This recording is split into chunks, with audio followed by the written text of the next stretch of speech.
I am a man of science. I deal in observable facts, quantifiable data, and rigorous peer review. I do not believe in ghosts, I do not believe in magic, and I certainly don't believe the universe cares enough about me to play practical jokes. But right now, the universe is being a real dick. To understand why, you need to understand where I am. I'm sitting in a pressurized tin can at the bottom of the Creighton nickel mine in Sudbury, Ontario. My laboratory, the Deep Ice Decoherence Project, or DIDP, is exactly 6,800 feet below the surface of the Earth. I am surrounded by 2 miles of solid Canadian bedrock and an acrylic vessel containing 10,000 tons of ultra-pure heavy water. My job is to measure the decay of protons to a degree of accuracy that would make Einstein weep. I am currently on month 7 of a 12-month solitary rotation.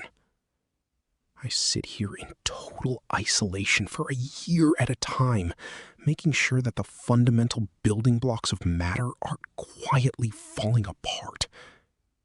The heavy water and the rock shield my sensors from all cosmic background radiation. It's the quietest place in the solar system. I am literally the most isolated human being on the planet. It's also the most boring.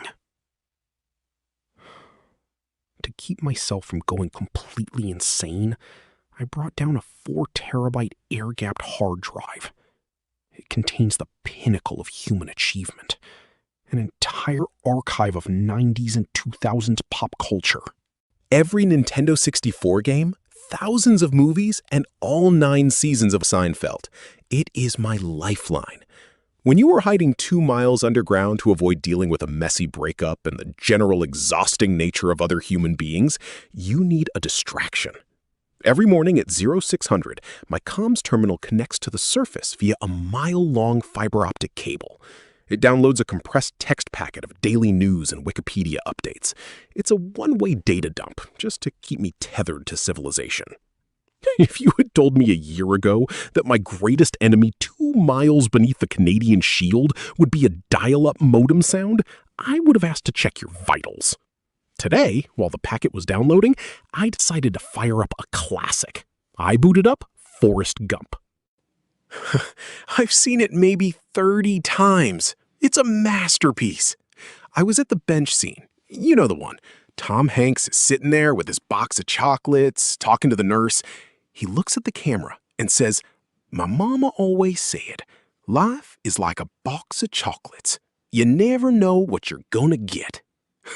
Classic. Iconic. Except I paused it right there because I couldn't remember what year it won Best Picture. I spun my chair around to my work terminal, opened the freshly downloaded Surface data packet, and queried the Wikipedia scrape for the movie. There, under the Legacy section, the article read, I scoffed. Was. What an idiot. Some troll had vandalized the Wikipedia page right before the Surface script scraped it for my daily download. But I had nothing but time, so I dug deeper into the text packet. I checked the IMDb scrape, I checked the archived Reddit threads included in the pop culture dump. Every single reference said was. Life was like a box of chocolates. People were debating it. Whole forums were dedicated to people claiming they remembered it being is, while the facts proved it had always been was. They were calling it the Mandela effect. I rolled my eyes. Mass confabulation. A bunch of people misremembering a vowel sound. The human brain is a notoriously terrible hard drive. We overwrite our own memories all the time based on suggestion. But to prove them wrong, and to satisfy my own petty, burning need to be right, I decided to extract the audio file from my offline, air-gapped copy of the movie and compare it to a digital audio snippet included in the Surface packet. I wrote a quick Python script to isolate the exact 2.4 seconds of audio from both files. If it was just a pronunciation quirk, Hanks swallowing the S in is so it sounded like was, The acoustic waveforms would be mathematically identical. I ran a fast Fourier transform to analyze the audio frequencies. I stared at the two graphs on my monitor. They didn't match. It wasn't a subtle difference either. The phonetic structure of a short I sound versus a W sound creates entirely different acoustic signatures. My offline file had a clear, distinct spike in the 2000 to 3000 Hz range, the I in is.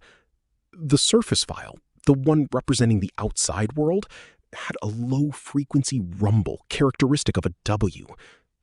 My heart did a weird flutter in my chest. Okay, Elliot, I thought. Someone on the surface digitally altered the movie file. But why? Why would someone alter every digital copy of a 1994 movie, modify the subtitle sync files, and change every text reference on the internet just to change one verb? And how did they alter the physical DVD copies people had in their homes? I am a metrologist. When the data doesn't fit the model, you don't throw out the data. You test the baseline. I swiveled to my primary console. The DIDP sensors are designed to measure the universe at the quantum level. They constantly monitor the fine structure constant, the number that dictates the strength of electromagnetic interaction between elementary particles. Usually, alpha is a dimensionless constant. Alpha equals E squared over 4 pi epsilon 0 h bar c, approximately equal to 1 over 137.035999. I pulled up the live telemetry from the heavy water tank. The number wasn't 1 over 137.035999. It was 1 over 137.035998. The fundamental electromagnetism of the universe had shifted by a fraction of a decimal point. I froze. The humming of the lab's ventilation system suddenly felt incredibly loud. I looked at my air-gapped hard drive. It was sitting on my desk, totally disconnected from any network. It had been sitting there, 2 miles underground, surrounded by 10,000 tons of radiation-shielding heavy water for 214 days. I looked back at the surface data packet. The universe didn't digitally alter a Tom Hanks movie. The universe changed. Sometime in the last 24 hours, the timeline of reality was rewritten. A butterfly flapped its wings in 1950, or a quantum state collapsed differently at the dawn of time, and it rippled forward, changing the fine structure constant and causing a screenwriter in 1994 to type the word was instead of is. The whole universe updated to the new software patch. Except for my lab. Because of the heavy water and the 2 miles of bedrock, I am sitting in a quantum-shielded Faraday cage. The reality overwrite wave hit the Earth, but it couldn't penetrate the DIDP shielding. I didn't misremember the quote. My hard drive is an artifact from a timeline that no longer exists. I am officially the last human alive who remembers the original timeline. A red warning light flashed on my primary console. Warning, vessel pressure anomaly. I checked the sensor feeds. The outer edge of the heavy water tank was experiencing massive thermal fluctuations. He calculates that his heavy water tank is protecting him, but it's boiling away at the edges. The new timeline, the one where Forrest Gump speaks in the past tense, is physically pressing against my reality bubble. The friction between the two collapsing timelines is boiling the heavy water on the outer edges. The shielding is failing. The new reality is eating through my tank at a rate of roughly 4.2 centimeters per hour. I did some quick mental math. Based on the radius of the tank, the reality overwrite will breach my pressurized living quarters in exactly 94 hours. When it does, I will be overwritten. My memories of the original timeline will be erased, and the Elliot Vance who sits here will cease to exist, replaced by whatever version of me belongs to the new timeline. I have 4 days to figure out how to stop a quantum reality collapse using nothing but particle physics, duct tape, and my Nintendo 64. And based on the escalating alerts on my metrology board, this reality bubble is going to pop in about 4 days. My mother is from Quebec. She taught me that when the universe fundamentally breaks and you are facing imminent existential erasure, the only appropriate word to use is tabarnak. Tabarnak. Log entry, day 214. Okay, the initial panic attack has subsided. Mostly. I spent the last 20 minutes hyperventilating into a brown paper bag, which was highly undignified but biochemically necessary. Now, I have a whiteboard marker in my hand, and I am going to science the shit out of this. If I don't get rescued by my own ingenuity, I'm dead anyway. Well, not dead, just erased, which from my perspective is functionally identical. Let's break down the problem into small, logical steps. Problem 1. A localized quantum decoherence wave is eating my house. Problem 2. I have no way to map the exact shape and speed of the collapse boundary. Problem 3. I am out of instant coffee. I will tackle problem 3 first, because it is the only one I am currently equipped to solve.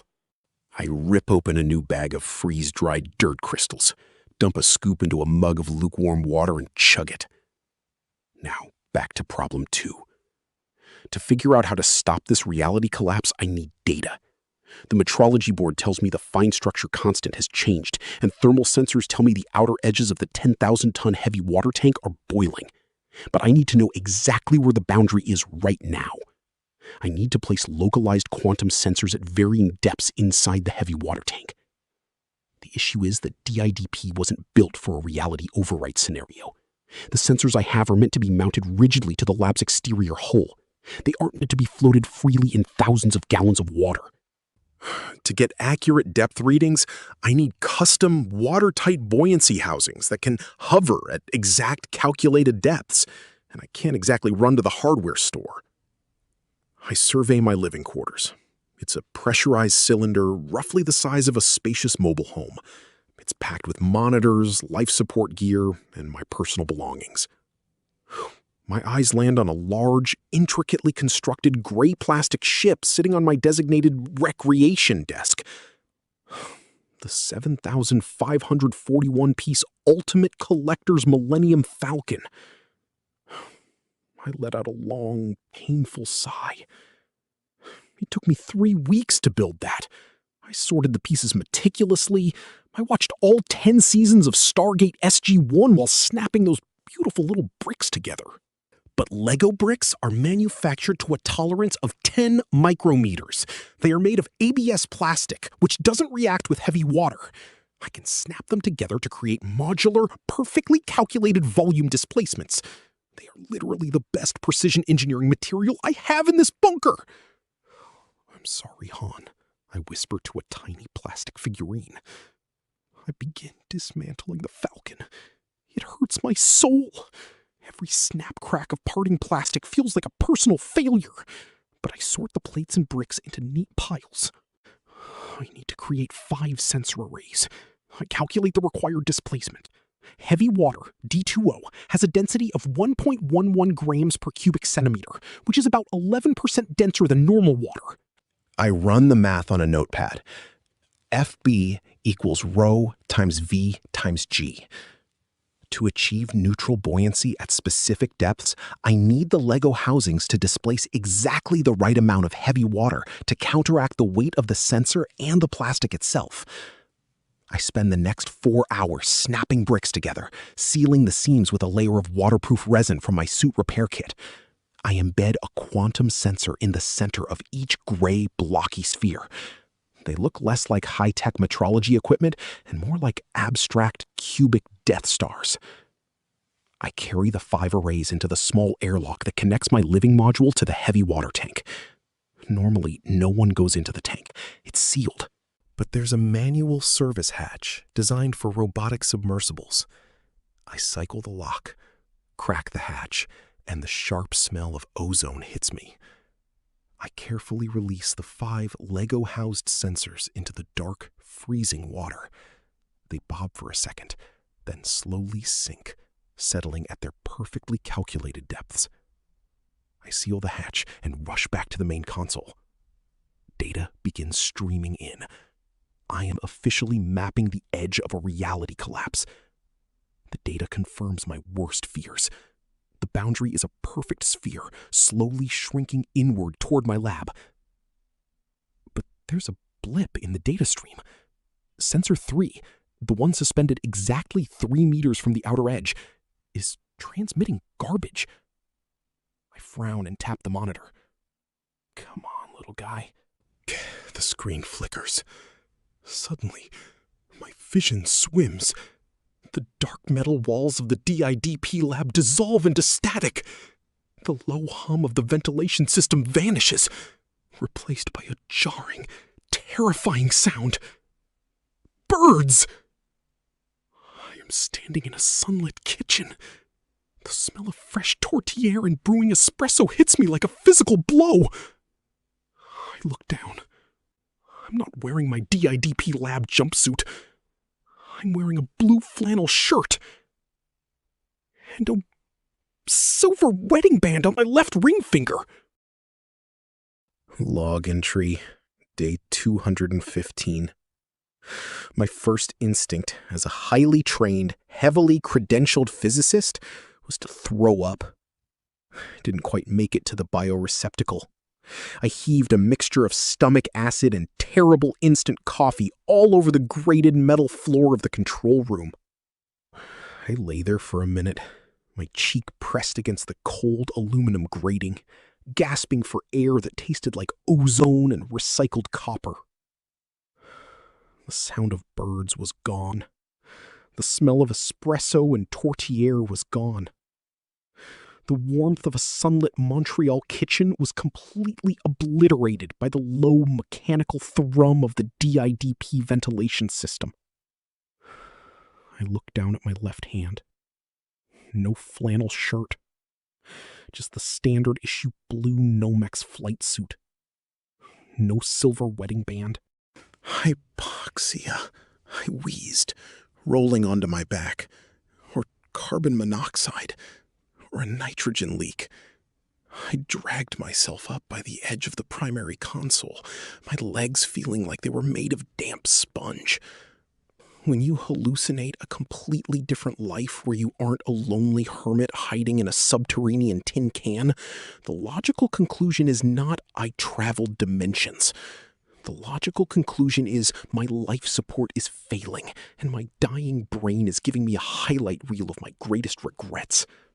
I slammed my fist onto the environmental controls. Oxygen, 20.9%. Carbon dioxide, 0.04%. Nitrogen, 78%. Atmospheric pressure, 14.7 psi. Internal temperature, 18 degrees Celsius. The air was perfect. I wasn't suffocating. I wasn't being poisoned. I was completely metabolically healthy. I wiped the spit off my chin with the back of my sleeve and swiveled my chair toward the telemetry terminal. The data stream from the 5 Lego-housed sensors I had dropped into the heavy water tank was still scrolling down the screen. I stared at the numbers from Sensor 3, the one floating exactly at the edge of the collapsing reality boundary.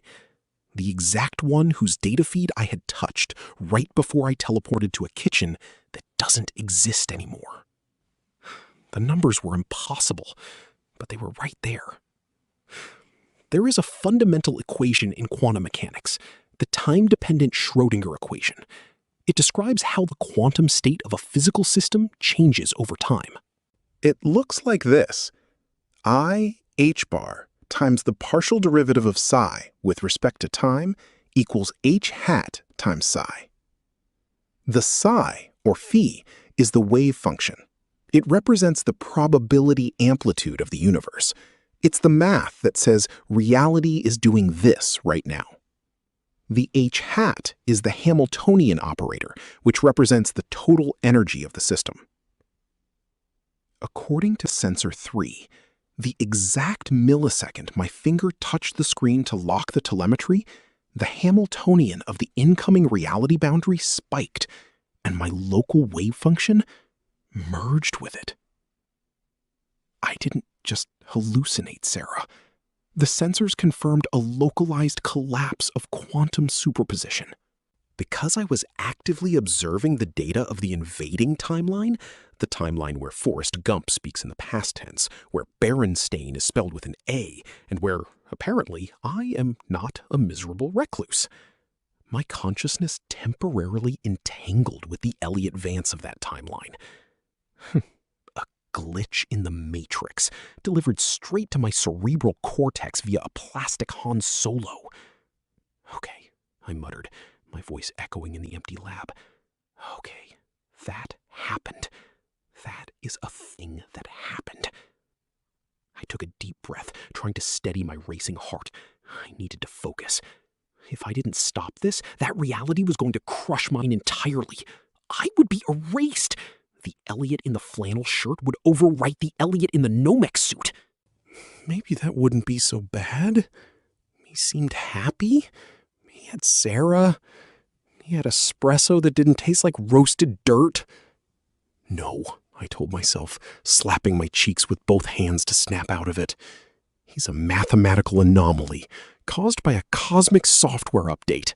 He didn't earn that kitchen. A shrill, piercing alarm shattered my internal monologue.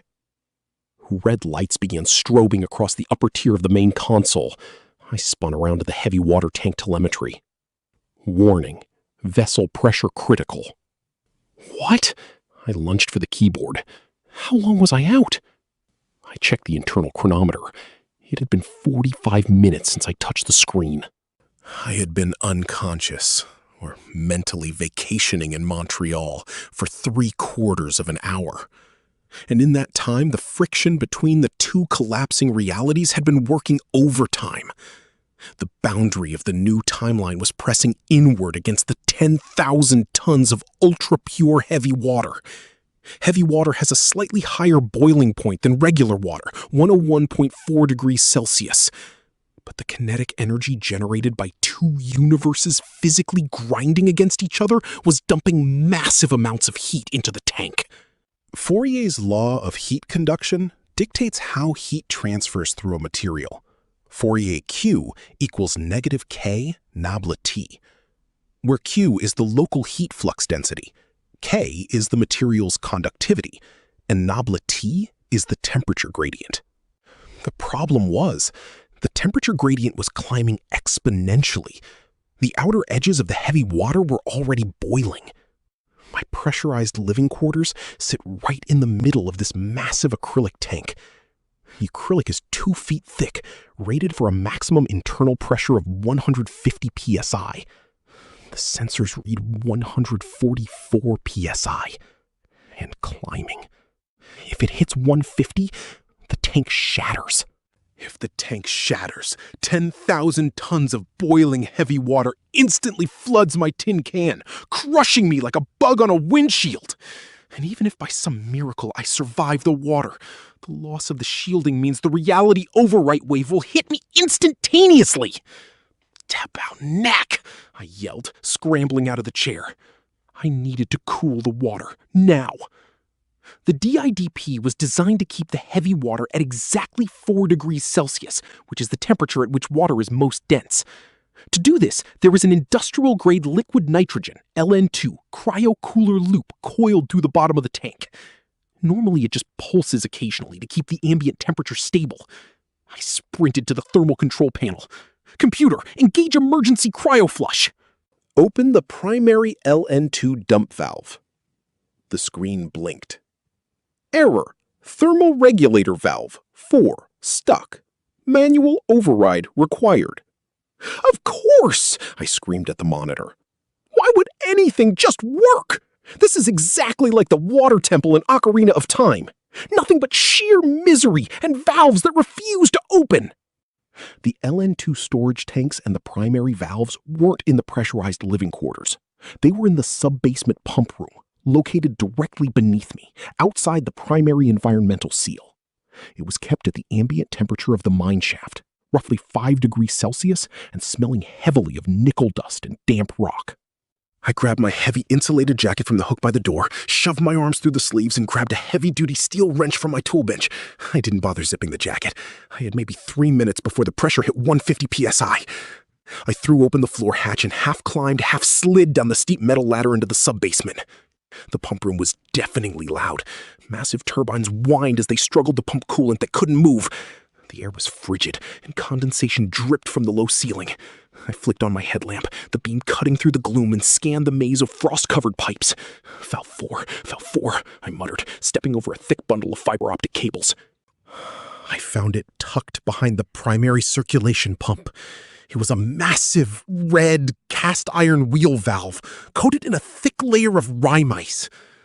The condensation in the air had frozen solid over the actuator mechanism, locking the gears in place. The automated servos were whining, trying to turn it, but the ice had cemented it shut. I checked my watch. 147 psi. I stepped up to the valve, gripped the red wheel with both hands, planted my boots on the diamond plate floor, and pulled with everything I had. It didn't budge a millimeter. Come on! I grunted, straining until my vision swam. Nothing. I let go, panting, my breath pluming in the freezing air. I am a physicist, not a bodybuilder. My upper body strength is best described as adequate for lifting textbooks. I needed mechanical advantage. I needed torque. Tau equals the radius of the lever arm, R, times the force applied, F. Since I couldn't magically increase the force my puny arms could generate, I needed to increase the radius of the lever. I looked around frantically. In the corner, discarded during the initial construction of the lab, was a length of hollow steel scaffolding pipe, about 4 feet long. Perfect. I grabbed the pipe, hauled it over to the valve, and slid the hollow end over the handle of my heavy-duty wrench. I wedged the jaws of the wrench between the spokes of the frozen red wheel. I now had a 4-foot lever arm. I checked my watch. 149 psi.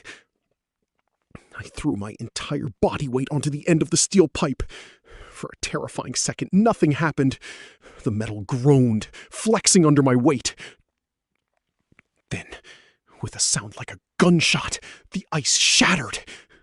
The wheel lurched downward, spinning freely as the automated servos finally took over and finished the job. A deafening whoosh echoed through the sub-basement as hundreds of gallons of liquid nitrogen, sitting at a balmy minus 196 degrees Celsius, flooded into the cooling jacket surrounding the heavy water tank. I collapsed backward onto the metal floor, gasping for breath, staring up at the maze of pipes. The ambient temperature in the room plummeted immediately as the chill radiating off the pipes hit the air. "Take that, entropy," I wheezed, letting my head fall back against the grating. I dragged myself up the ladder and back into the control room. I collapsed into my chair and looked at the telemetry monitor. The pressure had stopped climbing at 149.6 psi. As the LN2 flash froze the outer layers of the heavy water, absorbing the massive heat flux, the internal pressure began to rapidly drop. 145, 130, 110 psi. I let out a long, ragged sigh of relief. I had done it. I had used basic thermodynamics to stop the reality boil.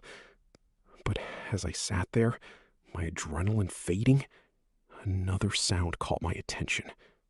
It wasn't an alarm. It wasn't the hum of the ventilation.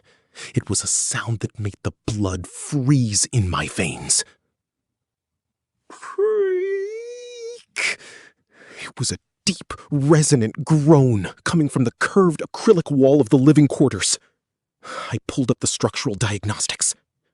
When you take a material, even impact-resistant 2-foot-thick acrylic that is currently being subjected to near boiling temperatures on the outside, and you suddenly introduce liquid nitrogen into the cooling jacket surrounding it, you create a massive, instantaneous temperature differential. Things expand when they get hot.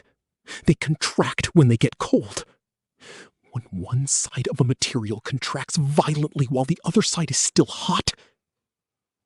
Snap. A sharp, cracking sound echoed through the tin can. I watched in abject horror as a spider web of white fractures suddenly materialized in the thick acrylic wall right next to my bunk, about 3 feet long. I had stopped the boiling, but the thermal shock had just compromised the structural integrity of my only shield, and the reality overwrite wave was still moving inward, now 4.2 centimeters closer than it was an hour ago. I stared at the fracture, then at my empty mug of instant coffee on the floor. Okay, I whispered to the empty room. No more liquid nitrogen. Log entry, day 215. My first instinct as a highly trained, heavily credentialed physicist was to throw up. I didn't quite make it to the bioreceptacle. I heaved a mixture of stomach acid and terrible instant coffee all over the grated metal floor of the control room. I lay there for a minute, my cheek pressed against the cold aluminum grating, gasping for air that tasted like ozone and recycled copper. The sound of birds was gone. The smell of espresso and tourtière was gone.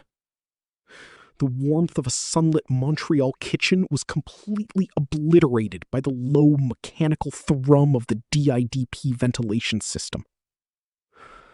I looked down at my left hand. No flannel shirt. Just the standard issue blue Nomex flight suit. No silver wedding band. Hypoxia, I wheezed, rolling onto my back. Or carbon monoxide. Or a nitrogen leak. I dragged myself up by the edge of the primary console, my legs feeling like they were made of damp sponge.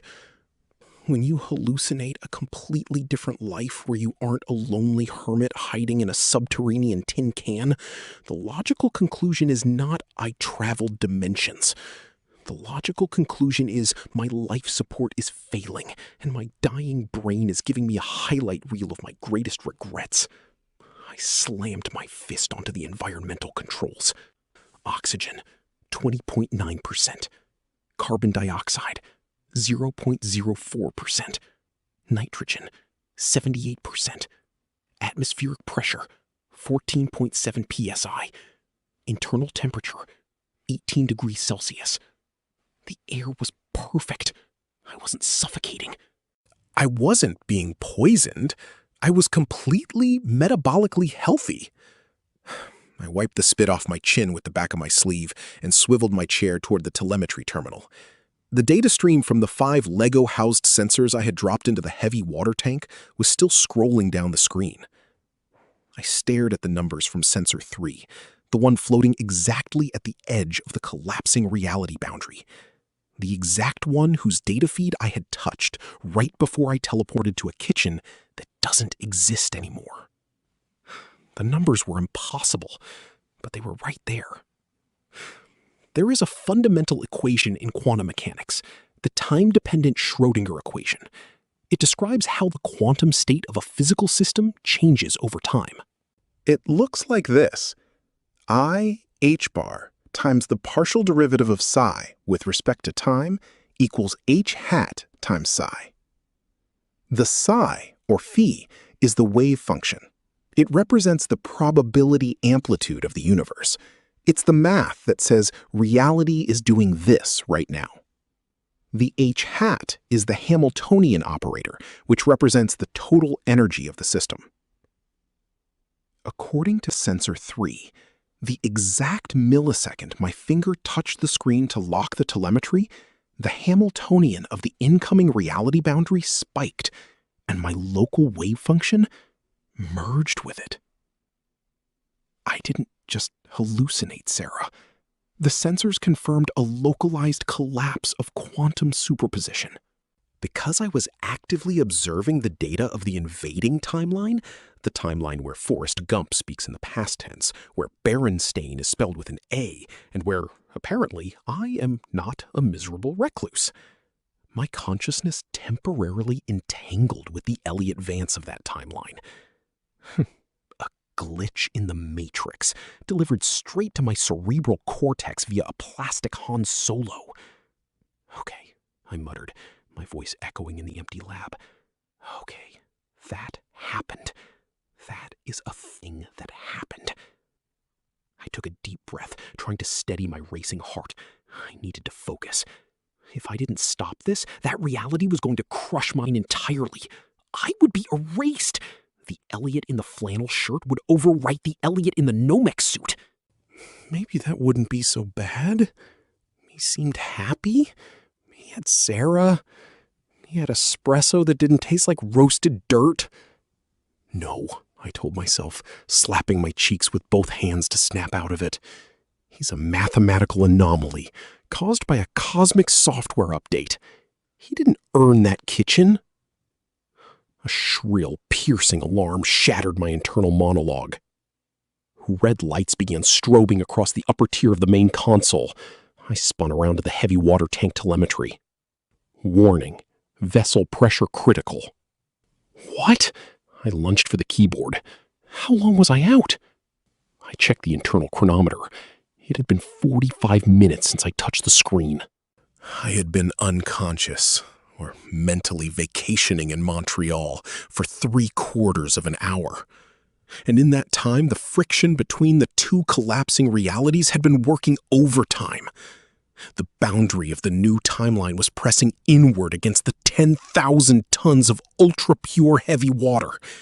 Heavy water has a slightly higher boiling point than regular water, 101.4 degrees Celsius. But the kinetic energy generated by two universes physically grinding against each other was dumping massive amounts of heat into the tank. Fourier's law of heat conduction dictates how heat transfers through a material. Fourier Q equals negative K nabla T, where Q is the local heat flux density, K is the material's conductivity, and nabla T is the temperature gradient. The problem was, the temperature gradient was climbing exponentially. The outer edges of the heavy water were already boiling. My pressurized living quarters sit right in the middle of this massive acrylic tank. The acrylic is 2 feet thick, rated for a maximum internal pressure of 150 psi. The sensors read 144 psi. And climbing. If it hits 150, the tank shatters. If the tank shatters, 10,000 tons of boiling heavy water instantly floods my tin can, crushing me like a bug on a windshield. And even if by some miracle I survive the water, the loss of the shielding means the reality overwrite wave will hit me instantaneously. Tap out knack, I yelled, scrambling out of the chair. I needed to cool the water, now. The DIDP was designed to keep the heavy water at exactly 4 degrees Celsius, which is the temperature at which water is most dense. To do this, there is an industrial-grade liquid nitrogen, LN2, cryo-cooler loop coiled through the bottom of the tank. Normally, it just pulses occasionally to keep the ambient temperature stable. I sprinted to the thermal control panel. Computer, engage emergency cryoflush. Open the primary LN2 dump valve. The screen blinked. Error. Thermal regulator valve. 4. Stuck. Manual override required. Of course! I screamed at the monitor. Why would anything just work? This is exactly like the water temple in Ocarina of Time. Nothing but sheer misery and valves that refuse to open. The LN2 storage tanks and the primary valves weren't in the pressurized living quarters. They were in the sub-basement pump room, located directly beneath me, outside the primary environmental seal. It was kept at the ambient temperature of the mine shaft, roughly 5 degrees Celsius, and smelling heavily of nickel dust and damp rock. I grabbed my heavy insulated jacket from the hook by the door, shoved my arms through the sleeves, and grabbed a heavy-duty steel wrench from my tool bench. I didn't bother zipping the jacket. I had maybe 3 minutes before the pressure hit 150 psi. I threw open the floor hatch and half-climbed, half-slid down the steep metal ladder into the sub-basement. The pump room was deafeningly loud. Massive turbines whined as they struggled to pump coolant that couldn't move. The air was frigid, and condensation dripped from the low ceiling. I flicked on my headlamp, the beam cutting through the gloom, and scanned the maze of frost-covered pipes. Valve 4, I muttered, stepping over a thick bundle of fiber optic cables. I found it tucked behind the primary circulation pump. It was a massive, red, cast-iron wheel valve, coated in a thick layer of rime ice. The condensation in the air had frozen solid over the actuator mechanism, locking the gears in place. The automated servos were whining, trying to turn it, but the ice had cemented it shut. I checked my watch. 147 psi. I stepped up to the valve, gripped the red wheel with both hands, planted my boots on the diamond plate floor, and pulled with everything I had. It didn't budge a millimeter. Come on! I grunted, straining until my vision swam. Nothing.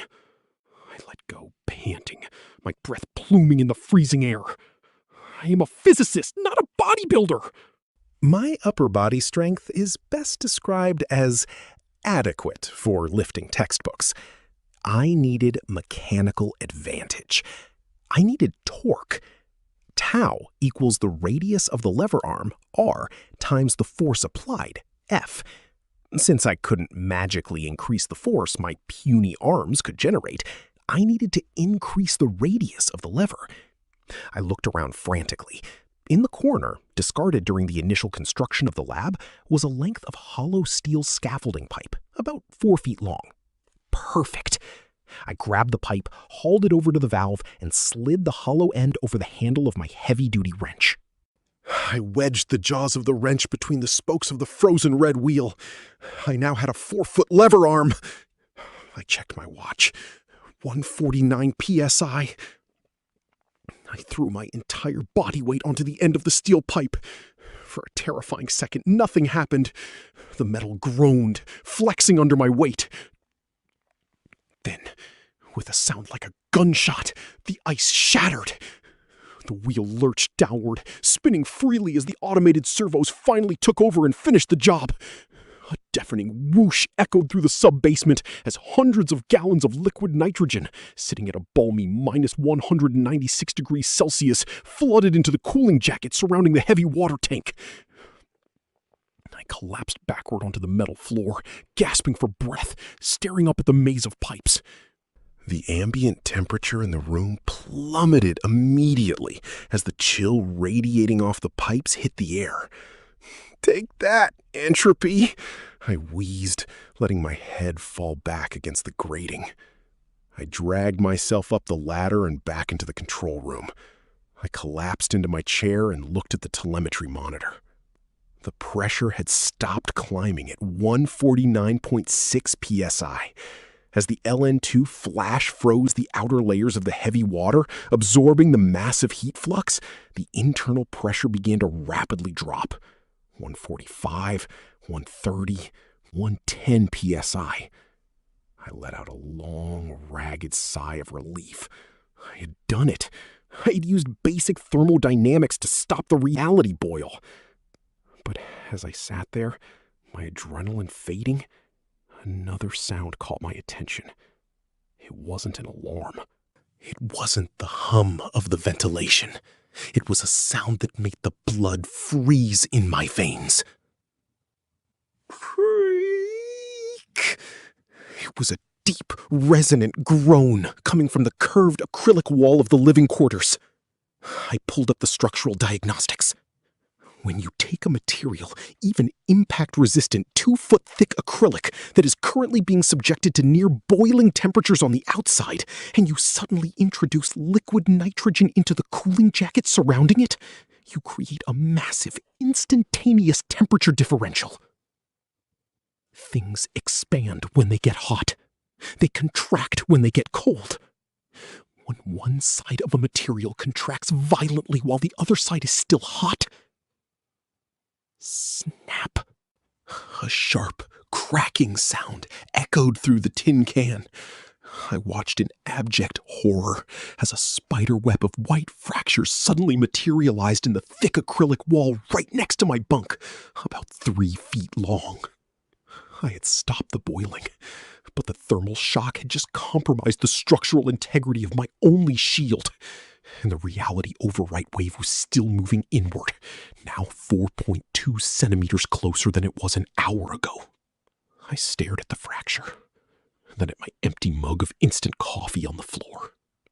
Okay, I whispered to the empty room. No more liquid nitrogen. Log entry, day 215. Here is a complete inventory of what I had available to survive a solo dive through a flooded, pitch-black mine shaft 2 miles underground, with a reality-eating quantum anomaly slowly digesting the walls around me. 1 commercial-grade neoprene dry suit, size large, that had been folded in a yellow bin for 7 months and smelled strongly of industrial rubber and existential regret. 1 twin-tank rebreather system, rated for 6 hours of breathable gas at depth. 1 high-lumen dive helmet with an integrated heads-up display that the manufacturer's brochure cheerfully called mil-spec. 1 100-meter spool of fiber-optic tether cable, which I would clip to my belt loop so the lab could theoretically pull my body out of the tunnel if I drowned. That last part was in the official safety manual. Pull my body out. Very motivating literature. I laid everything on my bunk and suited up with the calm, methodical efficiency of a man who has watched every episode of Star Trek: The Next Generation and knows that Enterprise crew members always die the moment they start panicking. I was not going to be the red shirt who trips over his own air hose. I was going to be Geordi LaForge. Competent, methodical, annoyingly good at fixing things under impossible conditions while narrating the process out loud. I pulled the dry suit over my flight suit and sealed the neck gasket. Primary seal? Check. I clicked the rebreather harness across my chest. Scrubber canisters full, gas mix nominal. I seated the helmet, heard it lock with a satisfying clunk, and powered up the HUD. A pale blue grid flickered to life across the inside of the visor. Heads-up display? Check. I looked at myself in the darkened monitor screen. A bulky neon yellow submarine man stared back at me from the bottom of the earth. "You look absolutely ridiculous," I told my reflection. My reflection agreed, silently. Before I moved to the airlock, I ran one final calculation. The service tunnel to sublevel 6 was approximately 380 meters long. My rebreather would scrub CO2 and recycle my exhaled breath, giving me a theoretical 6 hours of gas. The tunnel was flooded to an estimated 60% capacity based on the last maintenance survey, which was logged 14 months ago. The depth of the water column at the lowest point was roughly 4 meters, enough to swim through, not enough to crush me. The water temperature was 4 degrees Celsius. Hypothermia in a dry suit at 4 degrees Celsius with minimal physical exertion. Onset in approximately 2 hours. Incapacitation in 4. 6 hours of air. 4 hours before I go stupid and start forgetting what I'm doing. 380 meters of flooded tunnel. I needed to move fast and not stop to admire the scenery. I clipped the fiber optic tether to my belt and walked to the airlock. It was a narrow, cylindrical chamber, just big enough for one suited person and a modest amount of personal shame. I stepped in and hit the interior seal button. The heavy door thunked shut behind me. I stood there in the dark of the airlock for a moment. Just me and the low hiss of my rebreather and the sound of my own heartbeat doing something dramatic in my ears. I want to be very clear about something. I am a physicist. My job is to sit in a chair and think very hard at equipment. The most physically dangerous thing I had done in the past 7 months was once trip over a power cable and spill lukewarm instant coffee on my keyboard. I was not a deep-sea diver. I was not a Navy SEAL. I was a 34-year-old French-Canadian man with a PhD in quantum metrology, a 4-terabyte hard drive of 90s television, and a moderate coffee dependency. But the generator was down there, and without it, everything died. The scrubbers, the sensors, the decoherence array I hadn't even built yet. The entire plan to save my timeline and the only version of myself who still remembered Forrest Gump's grammatical preferences. I hit the exterior seal button. The outer door opened with a damp hydraulic sigh, and the service tunnel yawned in front of me. The helmet light cut a sharp cone through the dark. The tunnel was roughly 3 meters wide, bored straight through the Canadian Shield by industrial drill heads that cared nothing for elegance. The walls were raw nickel ore, glittering dully in the lamplight, streaked with the pale rust of iron oxidation. The floor of the tunnel had disappeared somewhere around 50 meters in, replaced by black water that reflected my light back at me like a mirror. I waded in. The cold hit me immediately. Not in my skin, the dry suit handled that, but in my bones. 4 degrees Celsius is not a temperature. It is a philosophical position. It is the universe informing you, with complete neutrality, that it does not require your continued participation. I pushed forward anyway. The water rose to my waist, then my chest. At the 80-meter mark, I had to tuck my chin and swim. My helmet light swept across the ceiling and walls in rhythmic arcs, illuminating iron support beams furred with orange rust, ancient electrical conduit in deteriorating plastic sheathing, the occasional blast drill anchor bolt half dissolved by decades of mineral water.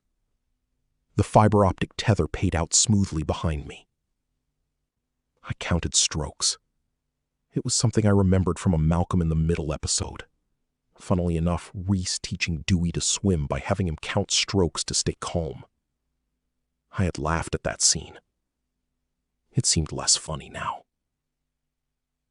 At the 200-meter mark, I stopped to check the HUD readouts. Rebreather, nominal. Tether, 200 meters deployed. O2 saturation, 98%. Elapsed time, 18 minutes. And then, something on the HUD made my blood go very cold in a way that had nothing to do with the water temperature. The quantum field sensor, a secondary instrument I had wired into the helmet at the last minute using components stripped from one of my Lego sensor arrays, was displaying a reading I had only ever seen once before. The fine structure constant. It was the wrong number. Not the number from my timeline, and not the number from the surface packet. It was something in between.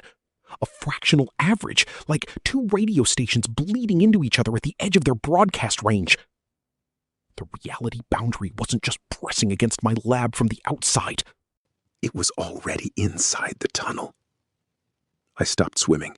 I hung there in the black water, perfectly still, and moved my helmet slowly in a full arc. The light swept across the walls, the ceiling, the flooded floor ahead of me. And on the door of a flooded junction box, bolted to the rock wall at the 210-meter mark where I was about to swim, someone had spray-painted a corporate logo I did not recognize. A company that, according to every file on my 4-terabyte drive, did not exist. Had never existed. In my timeline. Log entry. Day 215. I have a rule about unknown corporate logos spray-painted on flooded junction boxes 2 miles underground in a mine shaft that is slowly being eaten by a quantum anomaly. The rule is, do not touch them. I hung motionless in the black water and studied it from a distance of roughly 3 meters. My helmet light held steady on the junction box. The logo was simple. A stylized geometric diamond above the letters Veritech Subsurface Systems in clean sans serif font. Very corporate. Very professional. Deeply, profoundly impossible. I had the complete maintenance history of the Creighton mine on my hard drive. Every contractor, every subcontractor, every equipment supplier going back 40 years. Veritech's subsurface systems appeared in exactly none of them. The quantum field sensor on my HUD was reading that in-between fine structure constant right here, at this point in the tunnel. Not my timeline's number, not the new timeline's number, the average of both, buzzing and unstable like a signal between stations.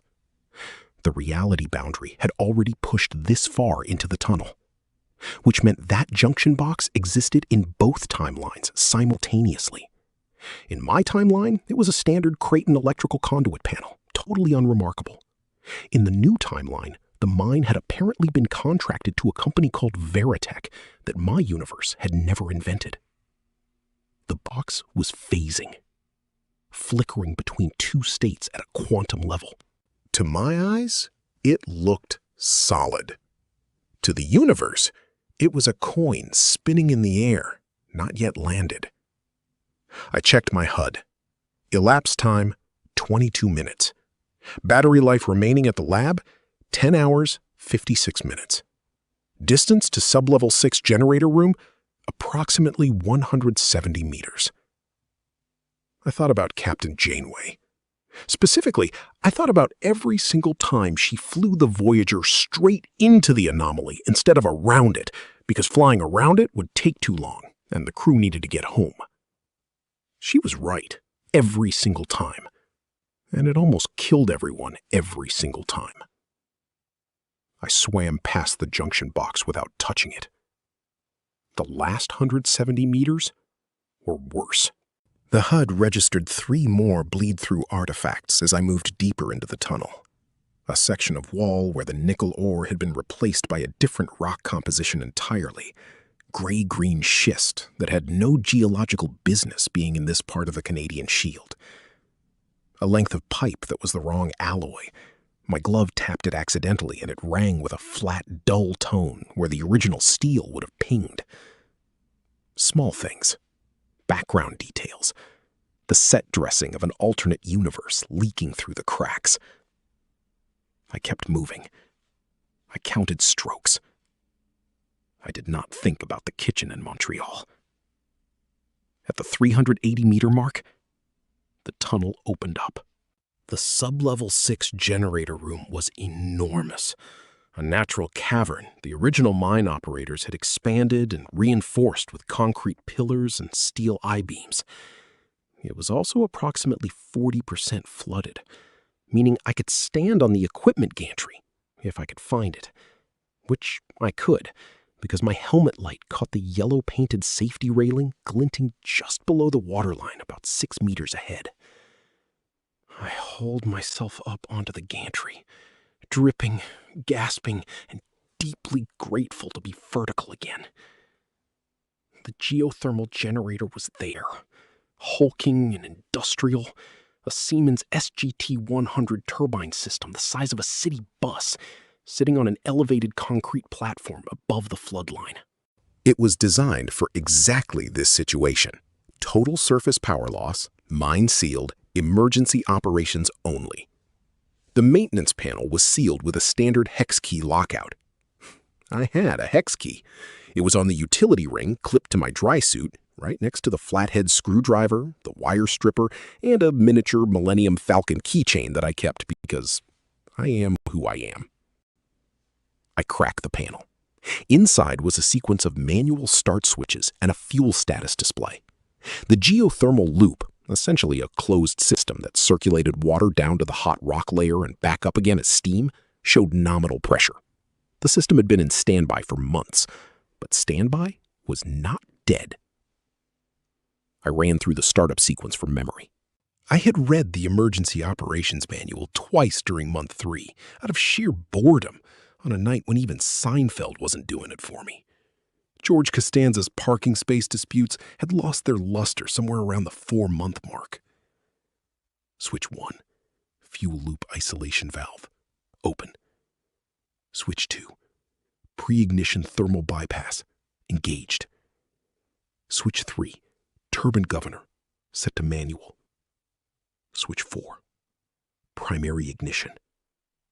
I held my breath and flipped it. The turbine coughed. A deep, resonant vibration moved through the concrete under my boots, through the gantry railing, up through my gloves and into my teeth. The fuel loop hissed and gurgled as superheated steam hit the cold turbine housing. For 6 horrible seconds, nothing happened. Then the turbine caught.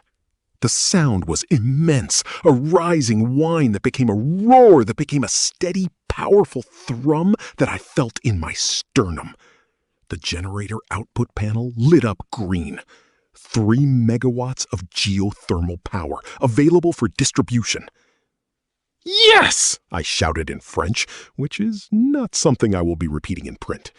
I pulled the heavy-gauge power cable I had spool carried in a pack on my back and jacked it into the emergency distribution port. This would carry 3 megawatts directly back through the tether channel to my lab. Enough power for the decoherence array. Enough power to push the reality boundary back. Enough power to save my timeline. I allowed myself exactly 4 seconds of relief. Then I hit the gantry lights. The emergency fluorescents flickered on across the entire cavern. Long, buzzing strips bolted to the ceiling, casting everything in flat white light.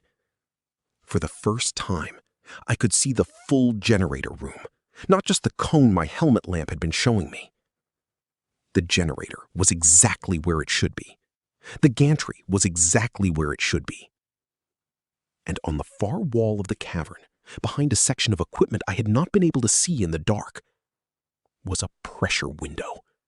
A thick porthole of reinforced glass, standard in larger mine chambers, designed to observe the rock stress in adjacent cavities. Through the porthole, I could see the adjacent chamber.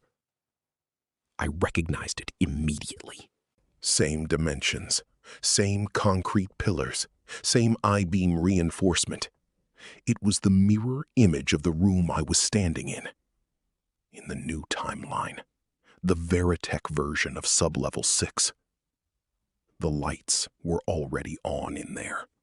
And sitting at the Veritech version of the emergency equipment panel, still dripping from a swim through the same flooded tunnel I had just navigated, was a figure in a dark gray dry suit, with a helmet visor still fogged from the cold. He was staring directly at the porthole. Directly at me. I could not see his face through the visor, but he raised one hand slowly in the universal gesture of someone who has just seen something they cannot explain. I did not raise mine back. My hand was too busy holding the railing so I didn't fall. There was another Elliot Vance in the alternate timeline, and he had apparently had the exact same idea. Log entry, day 215. I am a quantum metrologist. My entire career is built on the principle that when your data contradicts your model, you do not ignore the data. You rebuild the model, no matter how much the new model ruins your day. The swim back was 380 meters of me rebuilding the model. I moved fast, counting strokes, letting the math run in the back of my head the way it always does when I'm doing something physical and mindless. The other Elliot, the gray dry suit, the fogged visor, the slow raised hand cycled through my thoughts on a loop. Here was the problem. The Elliot I had seen in my first quantum superposition flash, the one from the invading timeline, the one I had been calling the enemy ever since, was standing in a sunlit kitchen in Montreal. Flannel shirt, wedding ring, espresso. He was not underground. He had no reason to be underground. In his timeline, the DIDP project presumably either didn't exist or had been canceled when the mine was contracted out to a company called Veritech, and he was up there being annoyingly happy, while I was down here swimming through freezing water, trying to save a universe that had sentenced me to a 1-year solo rotation. So who was in that generator room?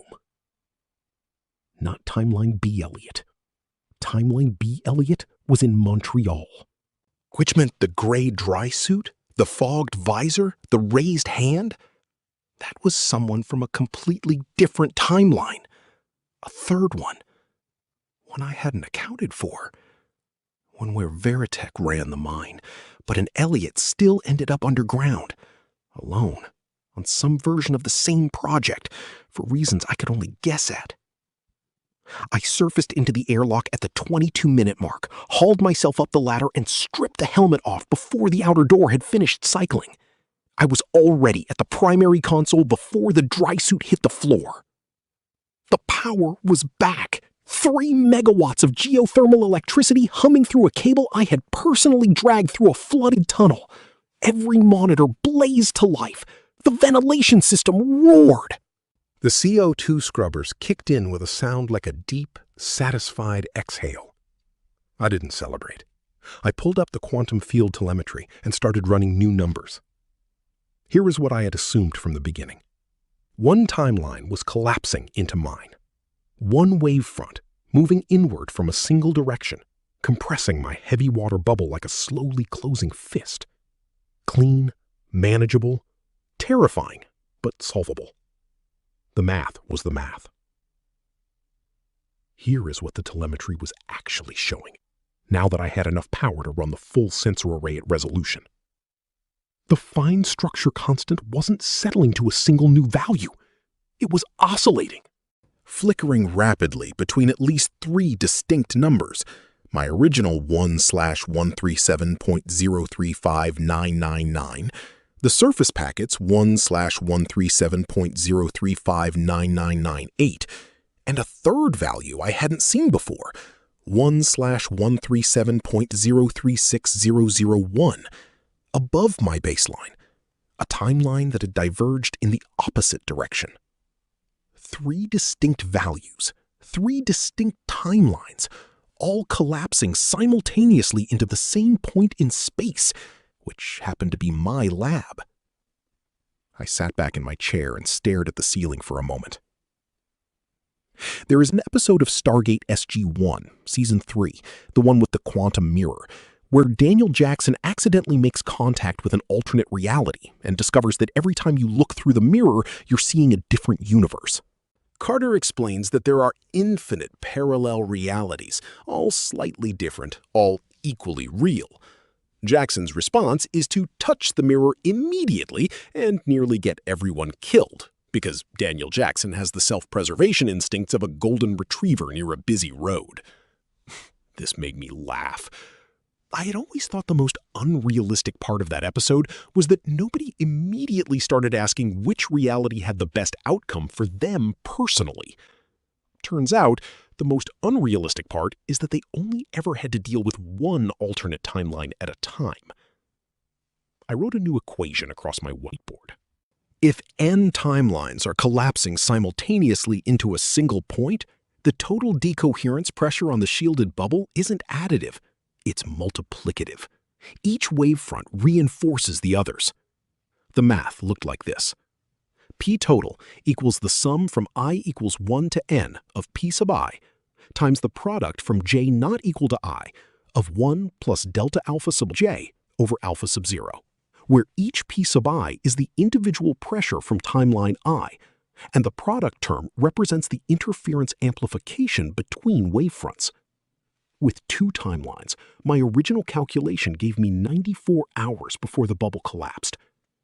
With 3 timelines, the interference amplification term blew up the math completely. I ran it 3 times because I didn't want it to be right. It was right every time. I did not have 80 remaining hours. I did not have 60. I did not have 40. The number was 23, Khalees.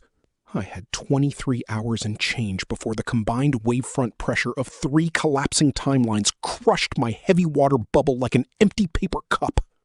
I put the whiteboard marker down very carefully on the desk. I picked up my mug of instant coffee, realized it was empty, and put it back down. Okay, I said to the empty lab. Okay. This was the moment in Scrubs where JD would have a long, quiet fantasy sequence to process his feelings. Maybe a musical number. Maybe a slow-motion montage of meaningful glances. I did not have time for a musical number. I had 23 hours to build a machine capable of simultaneously pushing back 3 distinct quantum wavefronts, each operating at a different fine structure frequency, using equipment designed to detect proton decay and a Lego collection that was currently 4,000 pieces short of a Millennium Falcon. The decoherence array I had been planning was designed for 1 wavefront.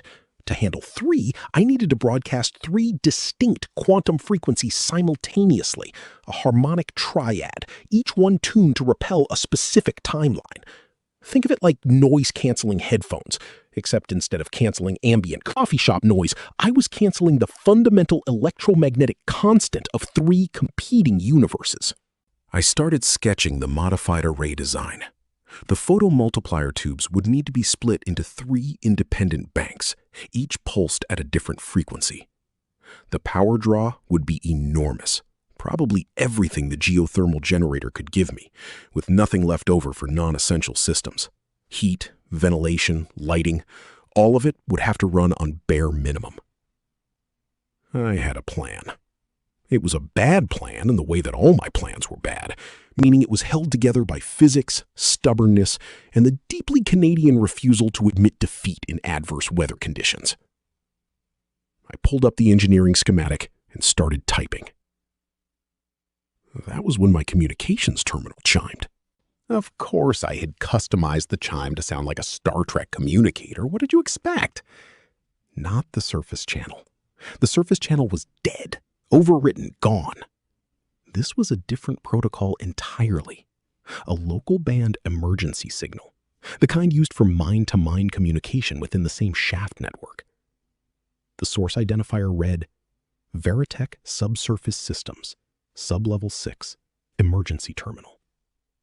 The other Elliot had found the other end of my fiber optic tether, and he was calling me. Log entry. Day 215.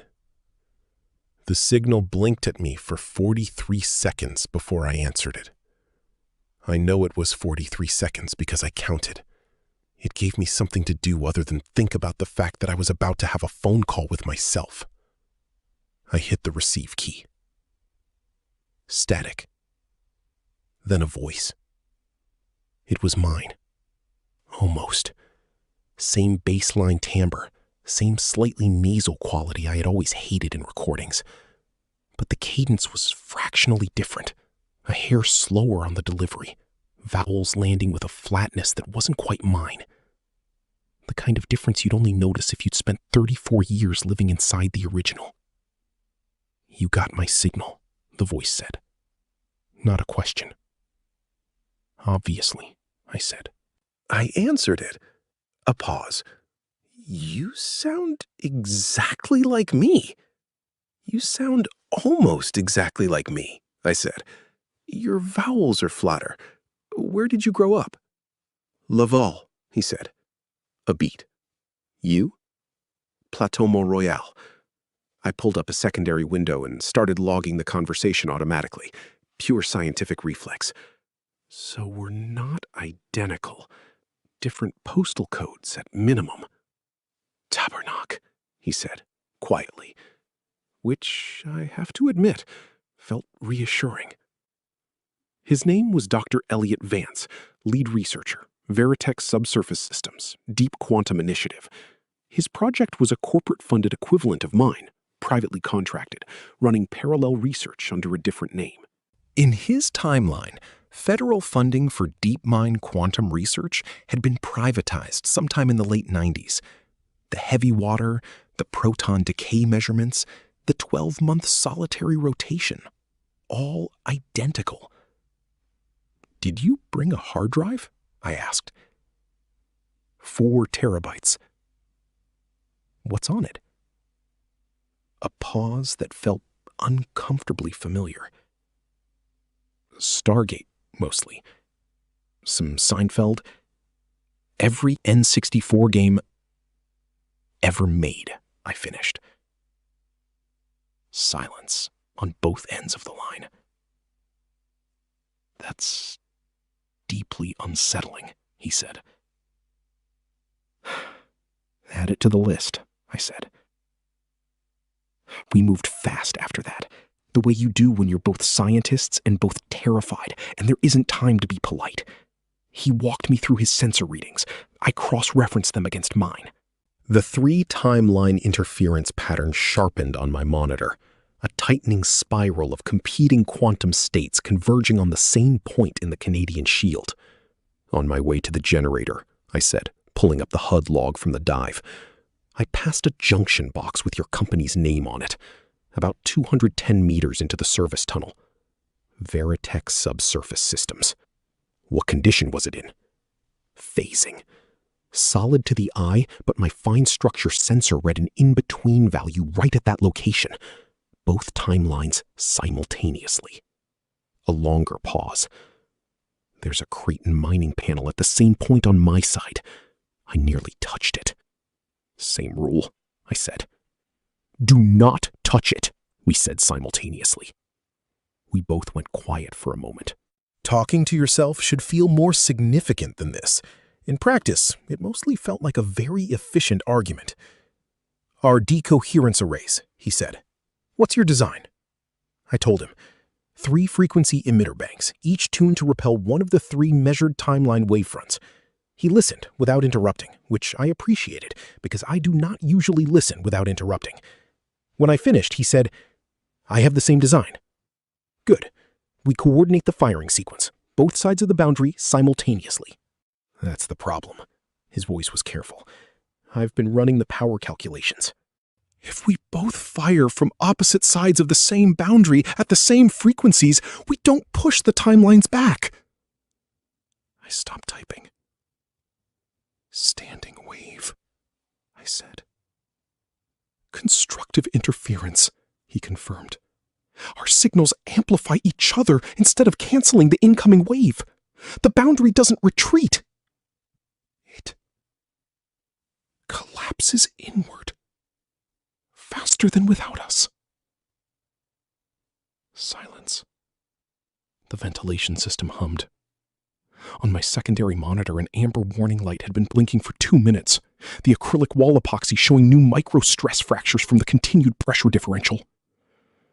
I had been ignoring it because I had larger problems. The universe was confirming this was the correct priority order. So, we can't both fire, he said. One of us stands down, I said. One lab survives. One doesn't. The line was very quiet. I understood exactly what I was saying. He understood exactly what I was saying. We were the same person, which meant we both grasped the full weight of it immediately and hated it in precisely the same way at precisely the same moment. There's a third option, he said finally. There is, I agreed. But we'd need a completely different array design.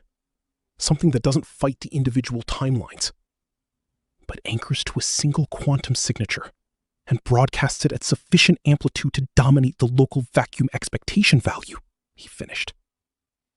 One signal, I said. Impossibly precise. Brutally powerful, he said. We'd need to combine output. Both generators, both arrays, coordinated to the microsecond. I paused, which requires us to trust each other completely. Which is insane, he said, because I know exactly how I think, and I do not trust myself. Despite everything, I almost laughed. Neither do I. He was quiet for a moment. Then his voice shifted. Still mine, but careful now in a way I recognized. It was the voice I used when I had data I wasn't ready to say out loud yet. There's something else about Timeline B, the happy one. He paused. In my timeline, Veritech wasn't brought in just for the quantum research. They were contracted because the government flagged the Mandela effect data as a physical anomaly. Not psychological. Physical. With a pattern. The amber light blinked steadily on my monitor. What kind of pattern? I asked. The kind with an origin point, he said. A specific date. a specific location. The kind that doesn't emerge from natural quantum decoherence. I stopped breathing for a second. Someone caused this deliberately, I said. Yes. You know who. We have a strong hypothesis, he said. But, Elliot... The comm crackled, hard, a burst of static sharp enough that I yanked the headset back. When it cleared, the signal was thinner, clipping at the edges. On my telemetry, the fine structure oscillation had spiked, pushing the reality boundary 3 centimeters closer to the tank wall in under 4 seconds. Still there, I said. His voice came back fragmented. Boundary interference is degrading the tether signal. I don't know how long we... Who? I said. Who caused this? Static. Then, just clear enough to catch. A name. One name. 4 syllables. The line went dead. Log entry. Day 215. The line went dead at 0347. I sat with the headset in my hand and listened to the static for about 30 seconds before putting it down. The comm terminal read, "Signal lost." The tether indicator showed the fiber optic cable was still physically intact, running all the way down through the flooded service tunnel to the Veritech generator room and back. The cable was fine. The signal was gone. The reality boundary had pushed close enough to degrade the quantum coherent carrier wave, which was a very precise scientific way of saying the universe had hung up on me. 4 syllables. That was all I had caught before the static swallowed it. I wrote them down phonetically on my notepad, the way I thought I had heard them through the interference. I stared at what I had written. Then I crossed it out and wrote it differently because I wasn't sure about the second syllable. Then I crossed that out too. A name. Someone's name, presumably. The person or organization or whatever it was that had deliberately destabilized the quantum foundations of reality and caused the Mandela effect to cascade across every timeline simultaneously. 4 syllables and a lot of static. I put the notepad down. Here's the thing about talking to yourself for 40 minutes at the bottom of a mine shaft in the middle of an existential crisis. It doesn't actually help. You would think it would. You would think another version of yourself would have useful perspectives, emotional insights drawn from a slightly different life. And Veritech Elliot had been useful, technically. The standing wave problem, the third option, the anchored quantum signature approach. Good science. Necessary science. But he had also grown up in Laval, which meant he had the same stubbornness as me with none of the Plateau Mont Royal charm. Listening to yourself argue with yourself about quantum array design at 4 in the morning when your house is being eaten by a physics catastrophe is deeply demoralizing in a way I had not anticipated. I needed to do something with my hands that wasn't physics. I went to the rec shelf and grabbed the Millennium Falcon instruction manual because I had been meaning to use it as scratch paper, and it was closer than any of my lab notebooks. I picked it up. It was heavier than it should have been. A photograph slid out from between pages 47 and 48, the spread showing the cockpit assembly, and landed face up on the floor. I stood there looking at it for a moment. I had forgotten I put it there. I had also, clearly, put it there on purpose. Her name was Sarah LaRue. She was from Quebec City, which she held overly with the serene superiority unique to someone from the actual capital. And she had a laugh that started quiet and then built unexpectedly, like a song you didn't realize was your favorite until the chorus hit. We met in 3rd year of our respective PhDs at Université de Montréal. She was astrophysics. I was quantum metrology. We argued for 45 minutes at a departmental mixer about whether the measurement problem was philosophically interesting or just a notational inconvenience before we noticed we were the last 2 people in the room. We walked home along Rue Rochelle in the October dark, our breath misting in the cold, past the lights of the restaurants and the dépanneur still open at midnight. She was wearing a red coat she would later lose on the metro and mourn for 3 weeks. I remember thinking the city looked different with someone next to you, less like a backdrop and more like a place. We were together for 4 years. They were, on balance, the best 4 years of my life, which is the kind of thing you only fully understand from inside a pressurized tin can 2 miles underground, and I recognize the comic timing on that realization is not great. The erosion wasn't dramatic. No single catastrophic moment, no screaming fight, no clear villain. Just a long, slow pattern of me choosing the lab. I am going to describe it plainly because I have had 7 months underground to stop lying to myself about it. Her thesis defense. I missed the reception because I was running a calibration sequence I could have rescheduled and didn't. She said she understood. I told myself she meant it. Portugal was different, and I remember it differently than the rest. We had booked the trip 8 months in advance, a week in Lisbon in late June, our first real holiday in 2 years. I canceled 4 days before because a submission deadline had moved, and I convinced myself the timing was unavoidable. She went alone. She sent photographs every day. Azulejo tiles on a church wall, afternoon light on the Tagus, a glass of wine on a terrace at dusk. In every one, she was slightly off-center, the composition you get when you ask a stranger to take your picture. I looked at those photographs between data runs and understood exactly what I was seeing. Then I went back to work anyway. Her mother's birthday dinner in Quebec City. I drove up late, left early, spent most of the meal checking my phone under the table. 3 hours of highway dark on the drive home and the radio on low. I told myself the silence between us was comfortable. I was a physicist, not a psychologist. I was very good at convincing myself the data supported the hypothesis I already wanted. The last night was a Tuesday in November. That particular Montreal cold that doesn't just chill you but gets into the argument. She was at the kitchen table when I got home at 11:30. A cup of tea gone cold in front of her. Not reading, not watching anything. Just sitting in the kitchen light. When I came in, she looked at me with an expression I hadn't seen before. Not angry. Tired. Je suis fatiguée d'être seule avec quelqu'un, she said. Tired of being alone with someone. Not alone. With someone. I stood in my coat in the doorway and ran through responses the way I run through equations, eliminating the ones that didn't hold. I could apologize. I could promise different.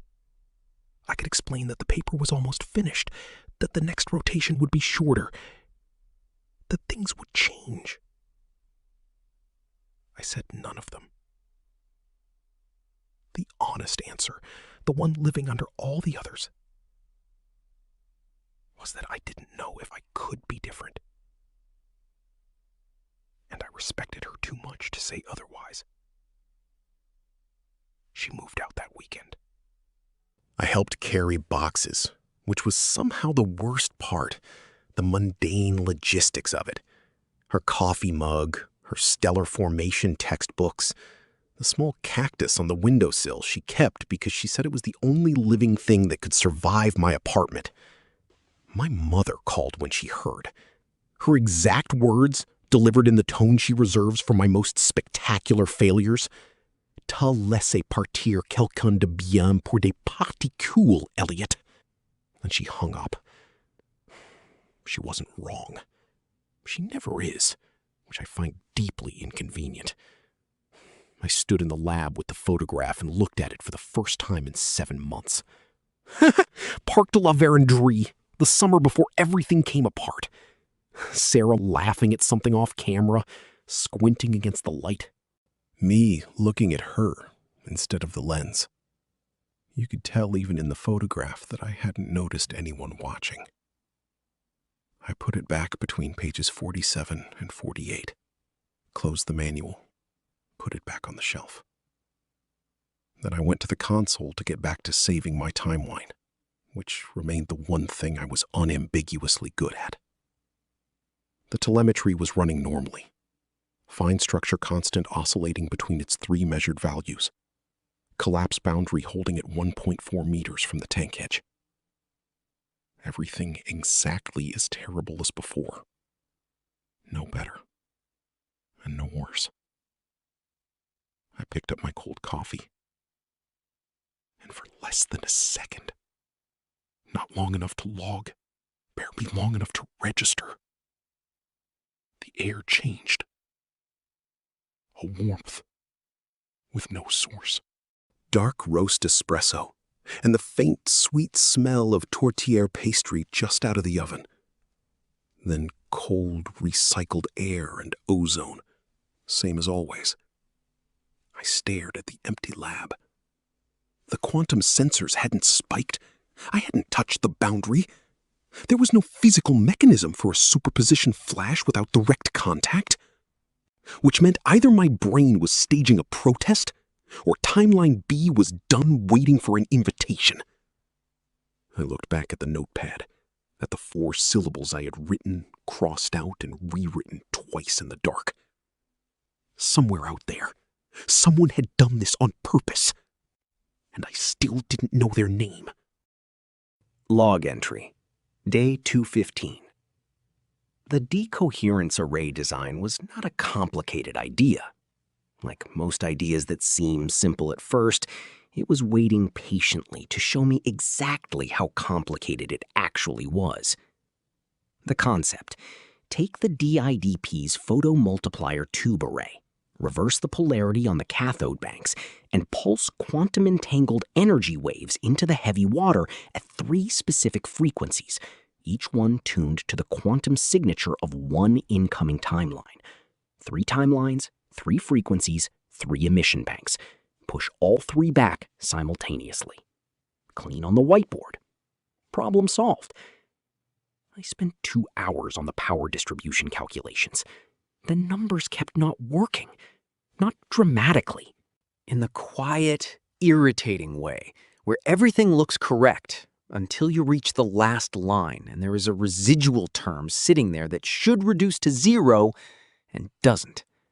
I went back through the algebra twice, checked my unit conversions, rechecked the fine structure values from the sensor logs. The residual term sat there, patient and unhelpful, refusing to vanish. I stared at it for a long time. Then I did what I do when an equation won't close. I stopped trying to fix the answer and started asking what the equation was actually telling me. The residual term had a structure. It wasn't noise. It wasn't a rounding artifact. It was a sum. And when I expanded it carefully, term by term, it was a sum over every quantum branch that wasn't one of my 3 measured timelines. The contribution of each individual branch was microscopic, but there were a lot of branches. I wrote out the full expansion on the whiteboard, kept adding terms, kept watching the sum grow. There is an episode of Stargate SG-1, Season 3, where Carter explains the quantum mirror to the rest of the team. She says parallel realities branch at every quantum decision point, every collapsed wave function, every particle interaction, every moment where the universe had to pick an outcome, it picked all of them simultaneously in different branches. Daniel asks how many realities that means, and Carter says the math suggests infinite. I had been thinking about this problem like Daniel Jackson. 3 mirrors, 3 alternate realities. A manageable, discrete problem with a finite solution. The residual term was Carter tapping me on the shoulder. Elliot, it's not 3 mirrors. I put the marker down. The pressure on my bubble wasn't coming from 3 timelines. It was coming from all of them. The entire quantum multiverse pressing in simultaneously, each branch contributing a push that scaled with how similar that branch was to mine. Close timelines, with fine structure constants nearly identical to my original, pushed hardest. Distant branches, where physics had diverged enough to produce a genuinely different universe, barely registered. The contribution dropped off sharply the further a branch sat from my original quantum signature. Add all of those pushes together across infinite branches, and you don't get chaos. You get a bell curve, a smooth, predictable distribution, peaked somewhere near my original timeline's fine structure constant, tapering off in both directions. The universe wasn't a mob, it was a crowd with a center of gravity. Here was the good news buried in that picture. As you add more and more timelines to the distribution, the bell curve actually gets narrower, not wider. The individual contributions average out. At true infinity, the noise from all those other branches becomes so coherent, so mutually canceling, that the target I needed to hit, my specific's original alpha value, sat at a precise and measurable offset from the peak. Cleaner than 3 timelines, cleaner than 100. Mathematically, the more timelines pressing in, the easier it was to know exactly where to aim. The bad news was the force required to actually move the needle. The power you need to shift the local vacuum expectation value back toward your original quantum signature grows with the scale of the distribution you're fighting. Not linearly. It scales with the square root of the number of timelines contributing pressure. 3 timelines? Manageable. 1,000? Difficult. Infinite. The power requirement also reaches infinity. One generator couldn't do it. Not even close. The power requirement was so far beyond what a single geothermal turbine could produce that expressing the deficit in megawatts felt almost quaint.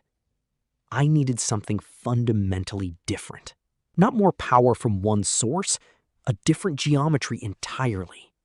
I thought about Veritech Elliott's generator, sitting 380 meters down the flooded tunnel in the adjacent chamber. Same specs, same output. Both of us firing simultaneously from opposite sides of the collapse boundary. 2 sources, opposing sides, same frequency. Not additive, resonant. If we tuned both arrays to my original alpha frequency and fired simultaneously, we wouldn't be pushing against the vacuum distribution from one direction. We'd be exciting a standing resonant mode of the local quantum field itself. Think of it like pushing a child on a swing. One person pushing from one side has to overcome all the inertia alone. 2 people pushing from opposite sides in perfect rhythm put the same total force in, but use the swing's natural motion to amplify the effect.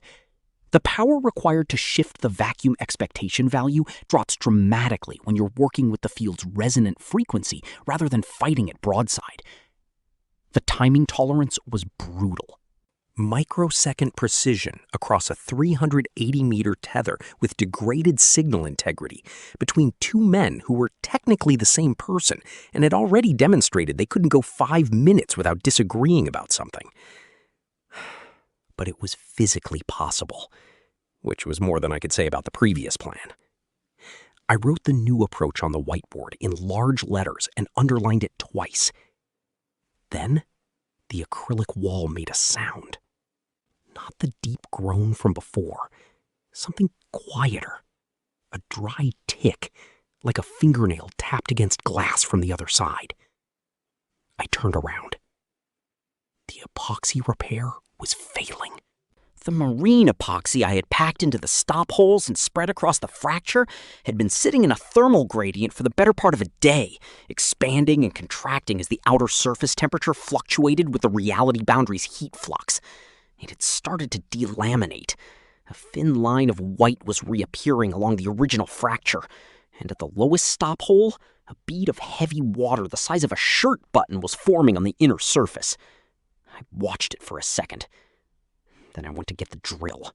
The stop hole had widened slightly as the epoxy shrank away from the edges, which meant the stress concentration had returned, which meant the crack was live again and propagating at the microscopic level. I needed new stop holes further along the fracture's leading edges ahead of where it had grown, before the pressure differential decided to do the job for me in a much less controlled fashion. I pressed the bit against the wall and squeezed the trigger and tried not to think about how every second I spent doing this, I was not finishing the array calculations. 12 minutes. 2 new stop holes, fresh epoxy, a square of fiberglass mesh tape pressed over the entire repair for good measure. I stood back and looked at it. It held. For now. I went back to the whiteboard, to the new plan, to the timing calculations for a 2-generator resonant excitation of the local quantum vacuum, to the fundamental problem of Veritech Elliott, 380 meters away down a flooded tunnel on a comm line that had been dead since 0347. I sat at the console and looked at the tether signal indicator. Signal lost. I had tried 3 times to reestablish the connection. Nothing back each time. I was about to try a 4th when the comm terminal chimed. Not the tether channel. Not the local band emergency protocol Veritech Elliott had used before the boundary interference killed the signal. The surface channel. The one that had been dead since the reality overwrite ate the main power conduit 6 hours ago. I stared at it. The surface channel requires a physical connection. The copper conduit running up through 2 miles of mine shaft had been overwritten out of existence by a timeline where this section of the mine was abandoned decades ago. There was nothing to carry a signal on. There was physically and literally no wire. The terminal chimed again. Someone was calling from the surface, through infrastructure that no longer existed, in a timeline where my lab was not supposed to be here. I picked up the headset. Log entry. Day 215. "Hello," said my own voice through the headset. Not the degraded, static-chewed version from the tether. Clear. Slightly flat on the vowels in the way that had been bothering me since our first conversation.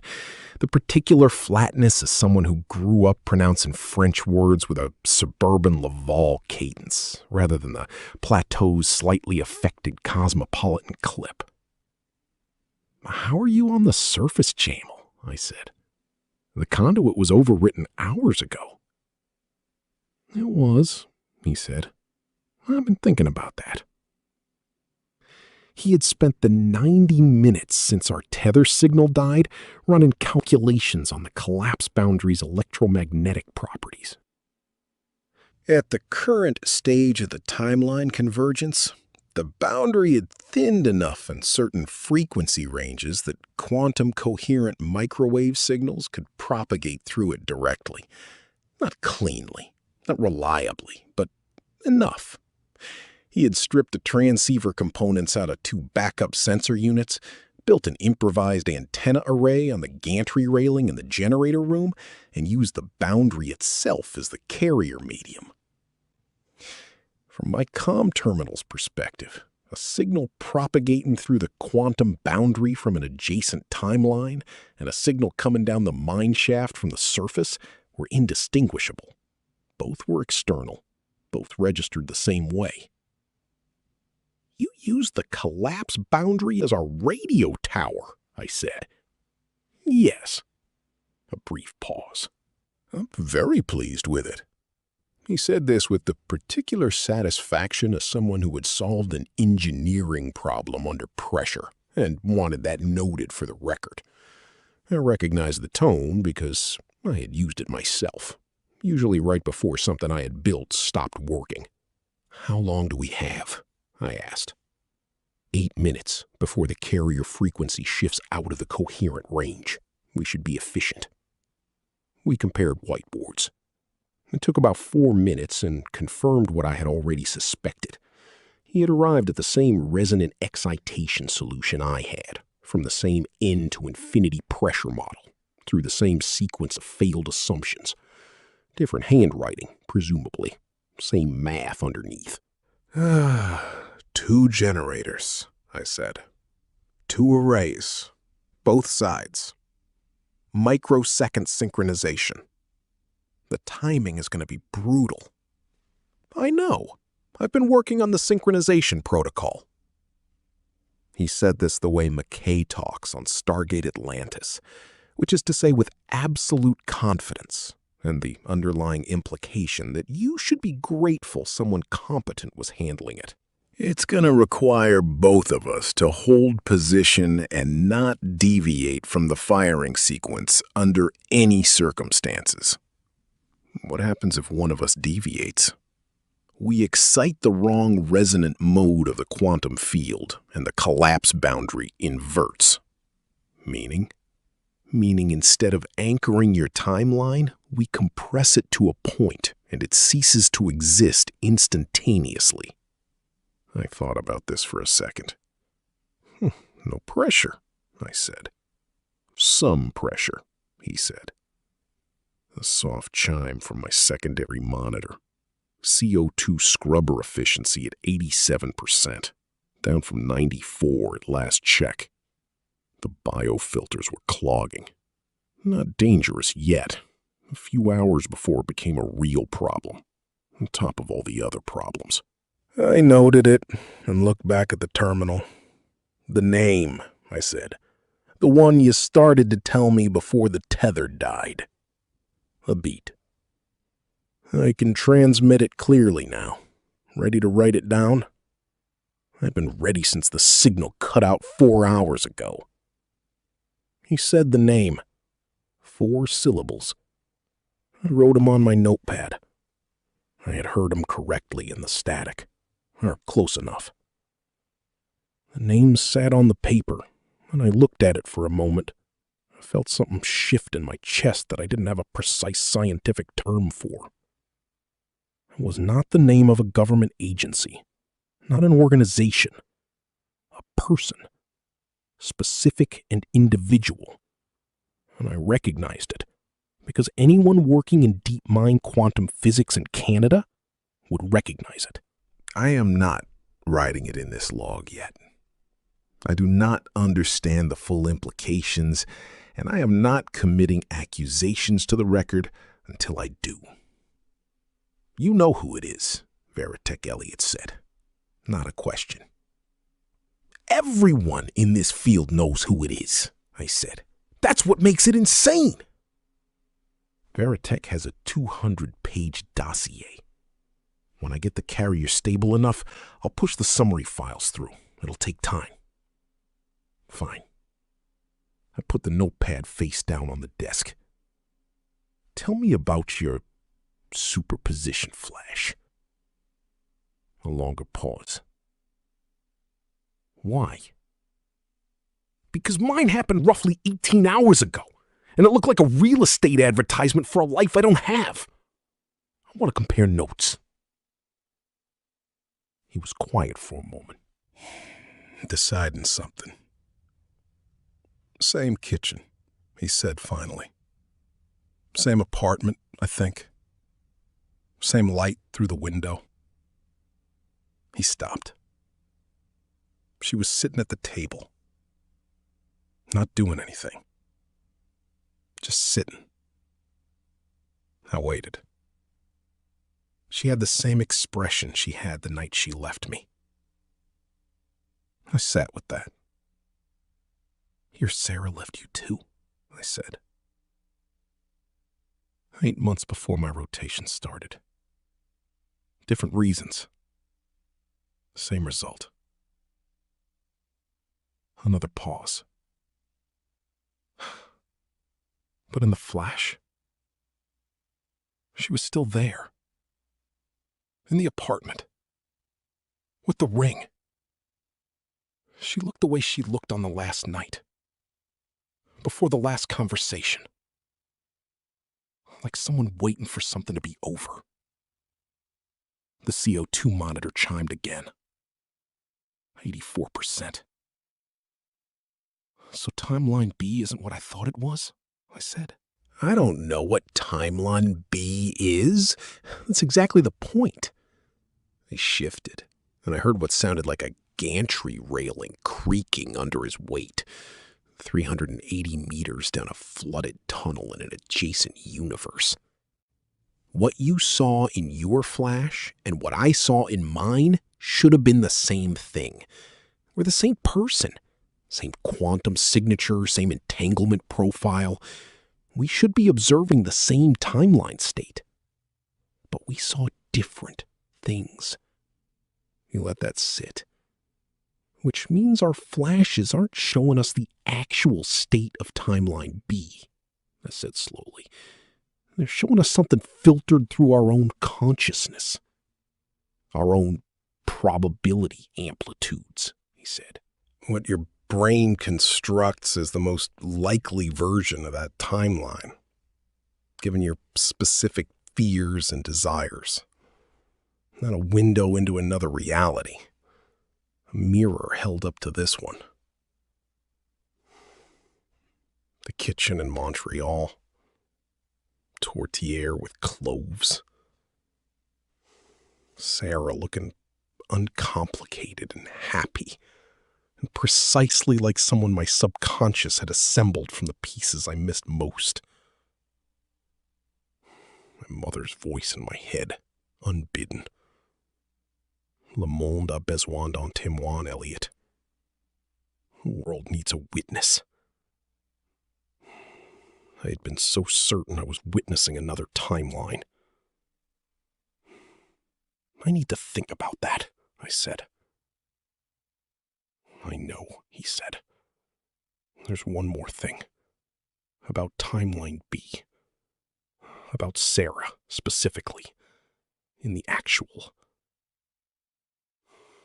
The carrier signal spiked. 2 seconds of hard interference that stripped the voice completely. When the line cleared, there was nothing. No static, no degradation. Just absence, where a voice had been. I held the headset and listened to it. The CO2 monitor chimed a third time. 81% and falling. I put the headset down, looked at my notepad, at the name sitting on it, face down. Then I turned it over and looked at it again, and thought about who in the world would want to do this deliberately, and what possible reason they could have. And why that reason frightened me considerably more than the walls closing in. Log entry, day 215. The CO2 scrubbers were at 79% efficiency, and I could not put it off any longer. For context, the DIDP life support system processes the air in my living module through a series of biofilter canisters packed with lithium hydroxide granules and a secondary bacterial scrubbing membrane. The lithium hydroxide handles the bulk CO2 absorption. The membrane catches what the granules miss. Together, they keep the air breathable for one human being for 12 months, assuming that human being performs routine maintenance on schedule. I had not performed routine maintenance on schedule because I had been slightly preoccupied with the collapse of reality. The biofilter access panel is located behind the water recycler, which is located behind the equipment storage rack, which is located in the least accessible corner of the module specifically so that no one would be tempted to interfere with it unnecessarily. Whoever designed this layout had apparently never considered a scenario where accessing it urgently was required. I moved 3 crates of meal packs, a coil of spare fiber optic cable, and a box of equipment I did not remember packing and did not have time to investigate. The filter canisters, when I finally got to them, smelled the way I imagine a compost heap would smell if the compost heap had also been mildly fermenting for 7 months underground. I'm going to leave the specifics at that. Replacing the lithium hydroxide granules was straightforward, but took 20 minutes of careful work, because the granules, if inhaled, are corrosive to lung tissue, which felt like the universe adding insult to the existing considerable injury. I wore a mask. I worked slowly. I filled 3 replacement canisters from the supply store, seeded them in sequence, and moved on to the bacterial membrane. The membrane was the problem.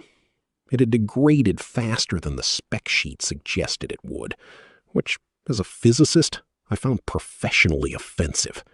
Specs exist for a reason. The membrane was rated for 14 months of continuous operation. It had managed 7 before turning into something that looked like a biology experiment that had gotten away from itself. To replace it properly, I needed a specific type of microporous polymer sheeting from the supply locker. I had used the last of it in month 4 to patch a coolant line. I stood in the maintenance bay and looked at this situation. The membrane needed to be replaced. The replacement material did not exist. The next best option was something with a similar porosity profile, flexible enough to seat correctly in the housing and available in this module right now. I looked across the room at the 5 gray Lego sensor arrays floating in the heavy water tank. The ABS plastic and Lego bricks is not microporous polymer sheeting. But if I disassembled 2 of the arrays and used the flat plate elements to create a layered lattice structure, the gaps between the stacked plates would create a functional approximation of the membrane's filtration profile. Not as efficient, not rated for anything, but better than breathing air that was slowly becoming less air and more something else. I am sorry, Han. Again.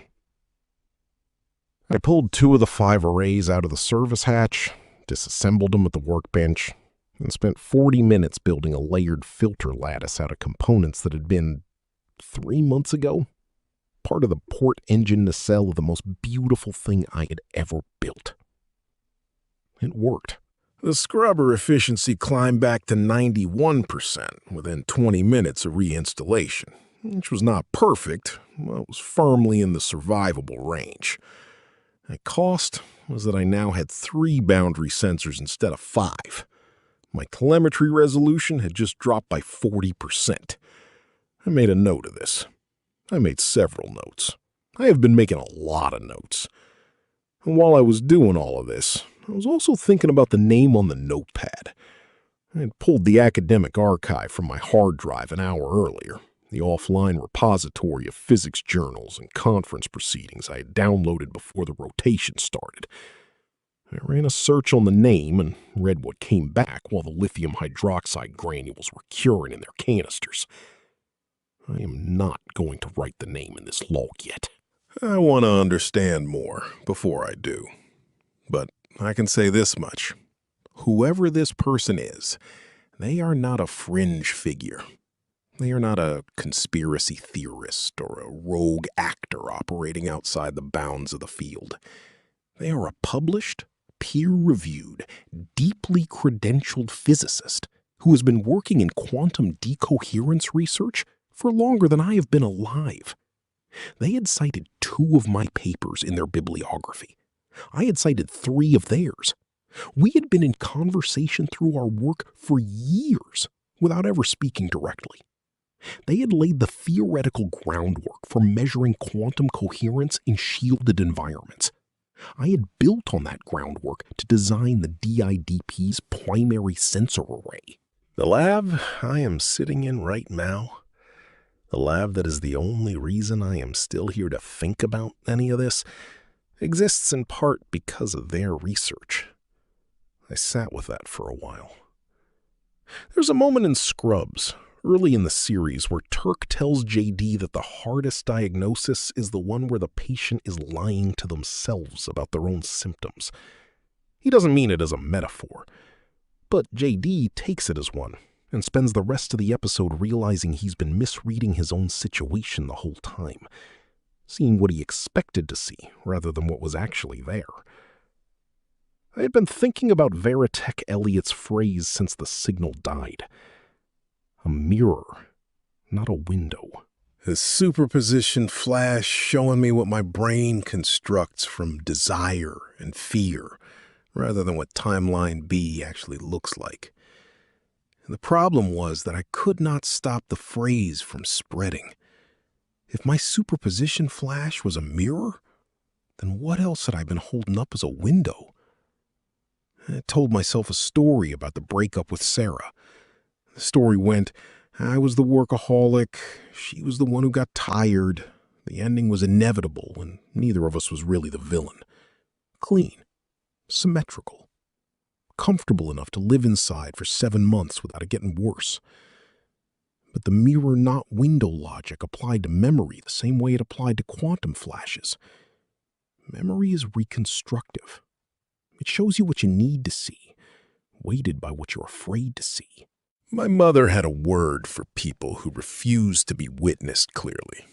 She used it about my father once, quietly, when she thought I was asleep. She had not used it unkindly, just accurately, the way she says most things. I was 34 years old and 2 miles underground, and I was starting to think she might have been talking about me. I sealed the maintenance bay, replaced the equipment rack, and sat back down at the primary console. 3 sensor arrays instead of 5. I pulled up the boundary telemetry and ran a fresh scan to see what the reduced resolution showed me. The collapsed boundary was still moving inward. That was expected. What was not expected was the shape of the movement.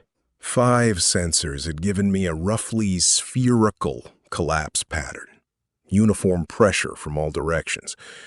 3 sensors gave me lower resolution, but it was enough to see that the sphere wasn't a sphere. It was slightly deformed, asymmetric.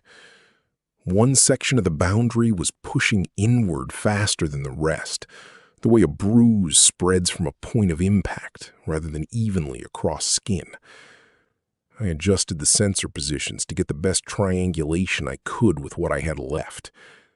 The fastest moving section of the boundary was on the side of the tank closest to the service hatch, the one I used to access the heavy water, the only point in the module's structure that was not fully reinforced. I ran the geometry 3 times because I did not want it to be what it looked like. It was what it looked like. This was not uniform quantum pressure from infinite collapsing timelines. Uniform pressure would produce a uniform sphere. This was directional, concentrated, applied to the one weak point in my lab's architecture with a precision that random quantum decoherence does not produce.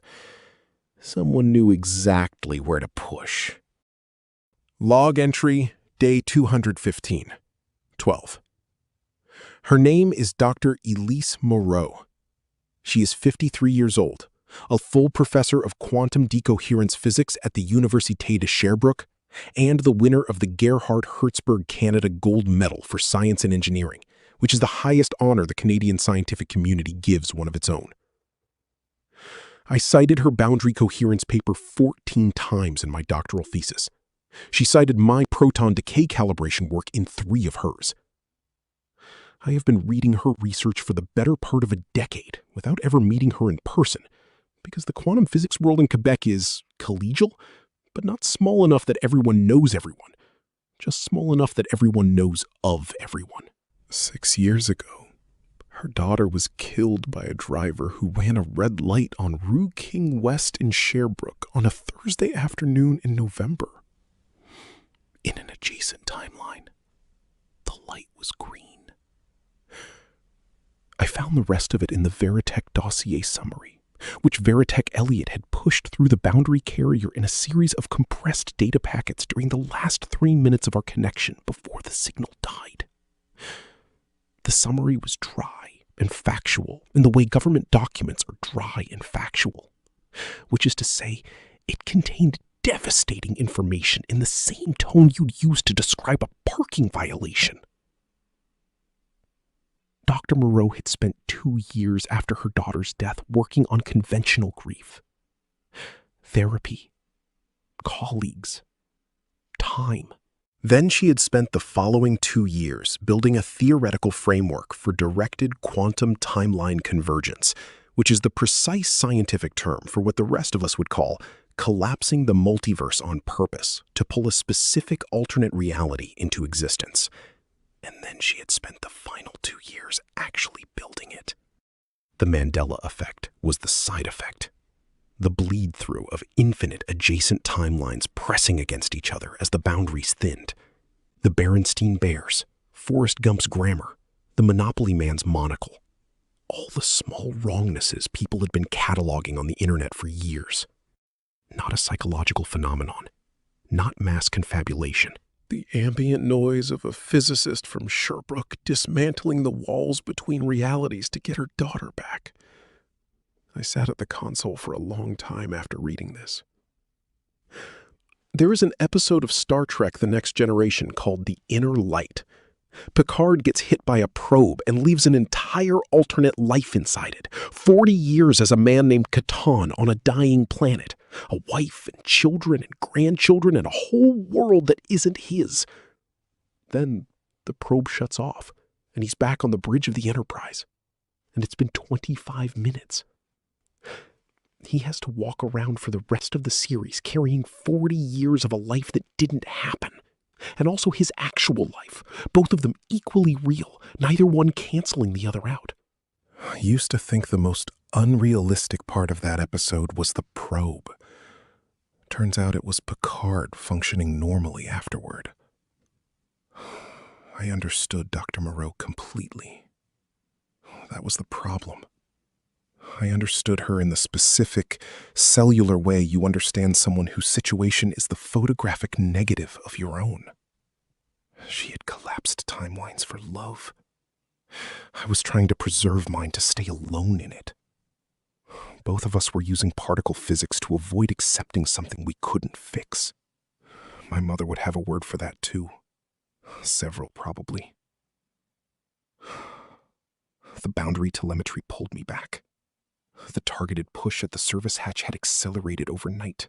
What had been an asymmetric deformation was now a pronounced indentation in the collapsed sphere, aimed directly at the weakest structural point in my module, like a thumb pressing into dough. The sensors were also showing something new in that section. The quantum coherence signature of the heavy water nearest the hatch was shifting. Heavy water shields me because deuterium, the heavy hydrogen isotope that makes it D2O rather than H2O, interacts with quantum fields differently than regular hydrogen does.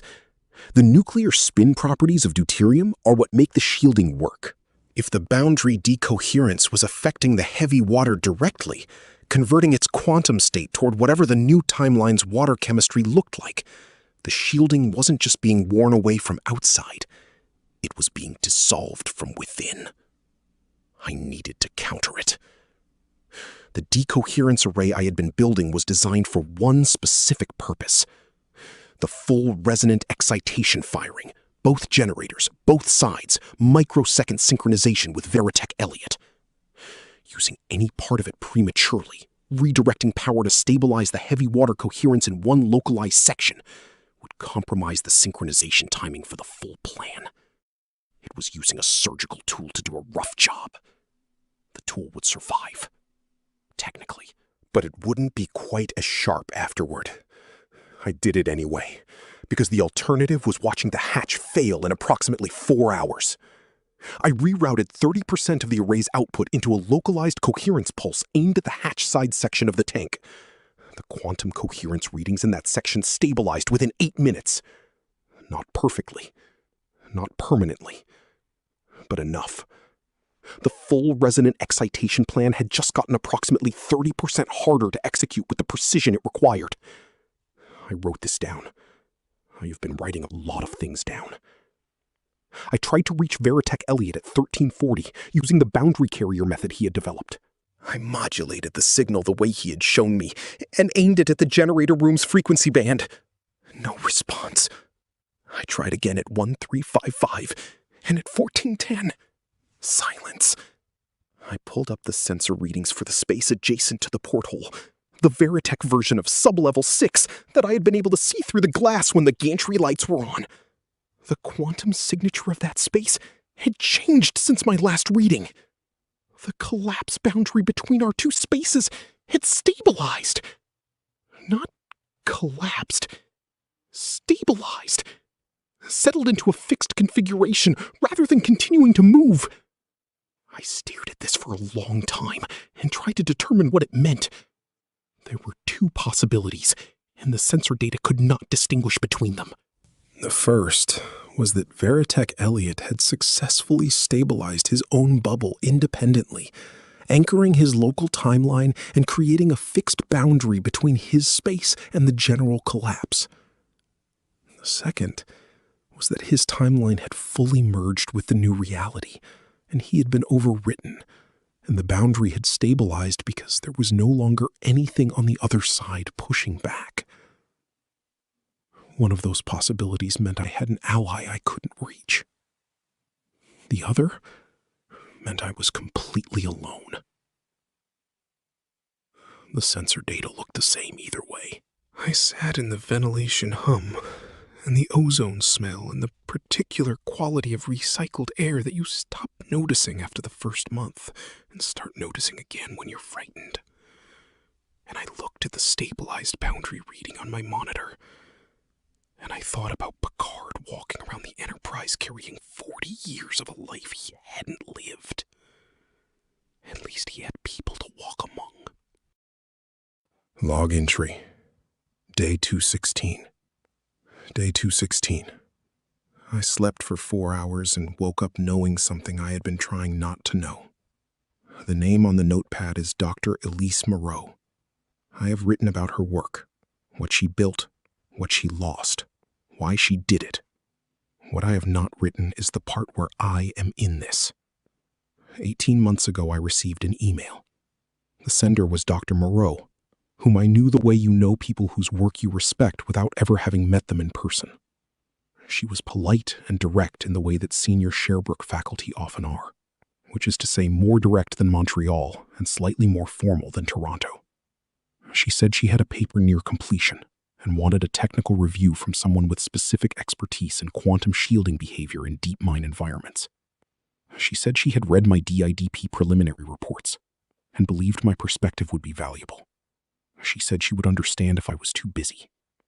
I was not too busy. I said yes. I read the paper over a Saturday in November. Sarah was in the apartment, working at the kitchen table.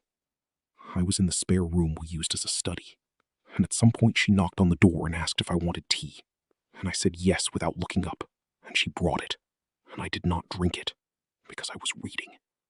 The paper was called Directed Quantum Timeline Convergence, a theoretical framework for boundary collapse induction.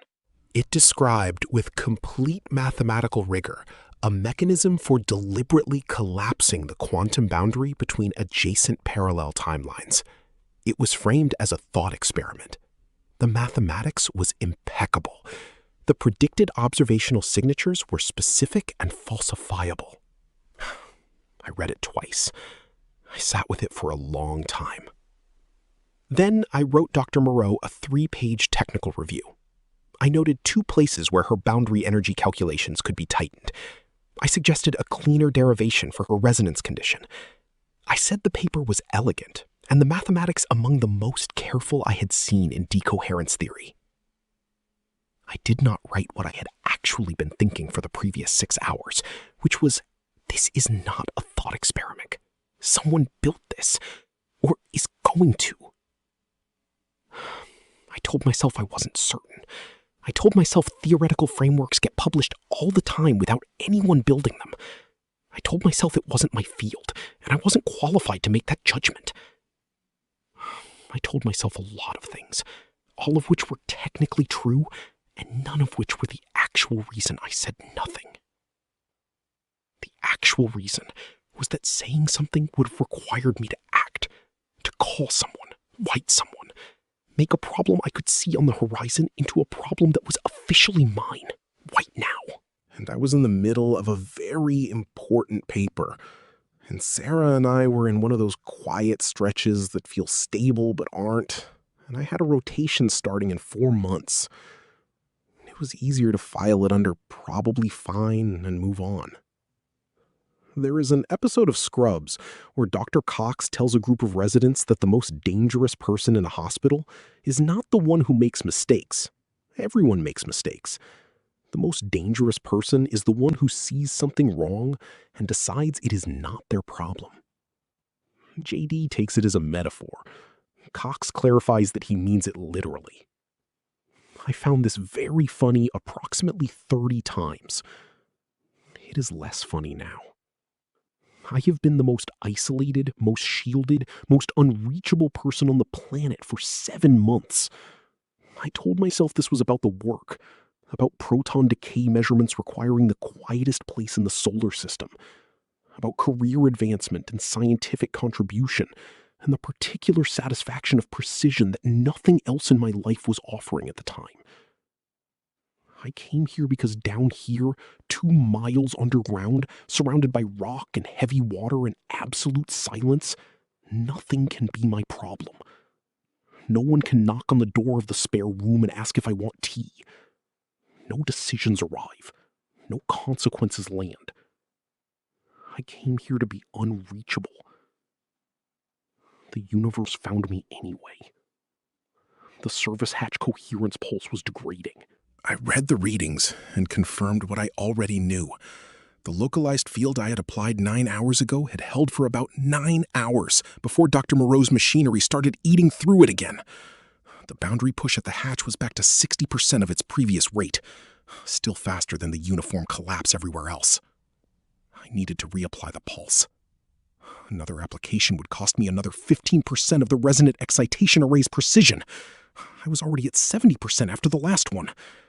Another reduction put me at 55%. The plan required 2 generators firing in microsecond synchronization. At 55% precision, the timing window I could guarantee was roughly twice as wide as the plan's tolerance, which meant the plan as designed would fail. I would excite the wrong resonant mode of the quantum field, compress my timeline to a point, and cease to exist instantaneously. I applied the pulse anyway because the alternative was the hatch failing in 4 hours, which also resulted in ceasing to exist instantaneously. At least this way I had time to think of something better. I tried Veritech Elliott again on the boundary carrier frequency. No response. I ran a more detailed analysis of the adjacent chamber's quantum signature, using all 3 remaining sensor arrays pointed in the same direction to compensate for the reduced resolution. The stabilization pattern was not consistent with a timeline merger. In a merger, the quantum signature of the absorbed timeline smooths out and disappears. This signature had not smoothed out. It had sharpened, become more defined, more coherent, as if someone on the other side had deliberately reinforced their local quantum state, sealing themselves off from the incoming collapse, and from me simultaneously. Veritech Elliott had not been overwritten. He had gone quiet, on purpose. I sat with that for a while, and could not make it mean anything good. I have been thinking about the deliberate superposition flash for several hours. I have talked myself out of it 3 times. I am about to do it anyway. The previous flashes happened by accident. Momentary contact with the boundary creating an uncontrolled entanglement that swept my consciousness into the adjacent timeline without direction or duration. The Montreal kitchen. The smell of tortilla. Sarah not quite as happy as I wanted her to be. What I am proposing is different. I want to use one of the 3 remaining LEGO sensor arrays as a sustained antenna, maintaining controlled contact with the boundary rather than a momentary one.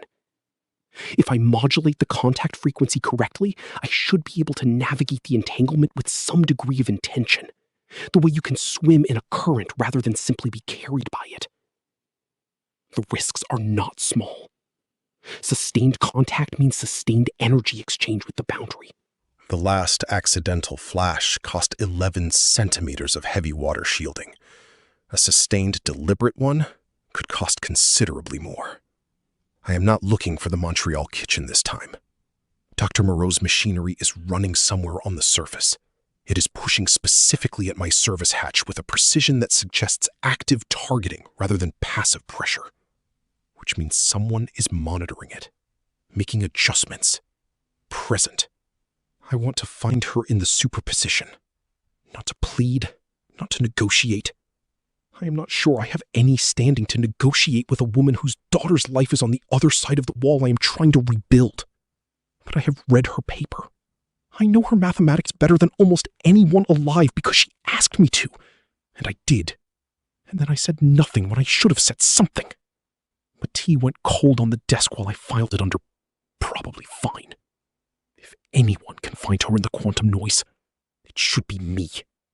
I have configured the array. I have written the modulation parameters. I have a medical bag next to the console in case the re-entry is as bad as last time. I am going to reach through the boundary deliberately and try to make contact with the person who caused all of this. I am aware this could go badly. I'm reaching out my hand.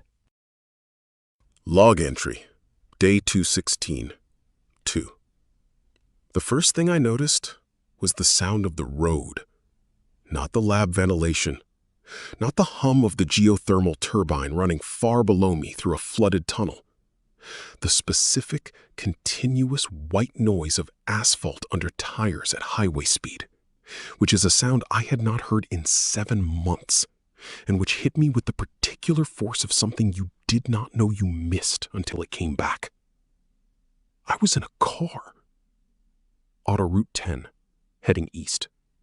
I knew this because I could see the green kilometer markers through the windshield, and because east of Montreal on the 10 in November looks exactly like this. Flat gray sky pressing down on flat gray fields. The occasional stand of bare birch, the highway cutting through the eastern townships like it had somewhere important to be. I was in the passenger seat. The seat was occupied. I was also not in it. Both of these things were true simultaneously, which is the kind of sentence that would have troubled me professionally 3 days ago and now mostly described my Tuesday. She was driving. I had not seen Sarah from this angle in over a year. The back of her head, the specific way she holds her shoulders when she is thinking hard about something. Straight, slightly forward. The posture of a person who has made a decision and is executing it. Her hands were at 10 and 2. This was not the Montreal kitchen. There was no warmth, no smell of tourtière, no wedding ring catching the light over a coffee cup. There was the gray light of a November highway and a woman in a dark coat with her eyes on the road and a notepad on the passenger seat where I was sitting and not sitting. I looked at the notepad. Her handwriting is very small and very precise. I used to tease her that it looked like she was typesetting a legal document by hand. She never found this as funny as I did. The notepad had a list. I could read most of it. Dr. Elise Moreau at the top, underlined once. Below it, physical review letters, 18 months, boundary collapse induction. Below that, 4 observatory names I recognized. Below that, Creighton Mine, Sudbury, with a question mark next to Creighton that she had pressed hard enough into the paper to leave an indent. At the bottom of the visible page, 2 words that made something happen in my chest I did not have a clinical term for. Elliot. Acknowledgements. She knew.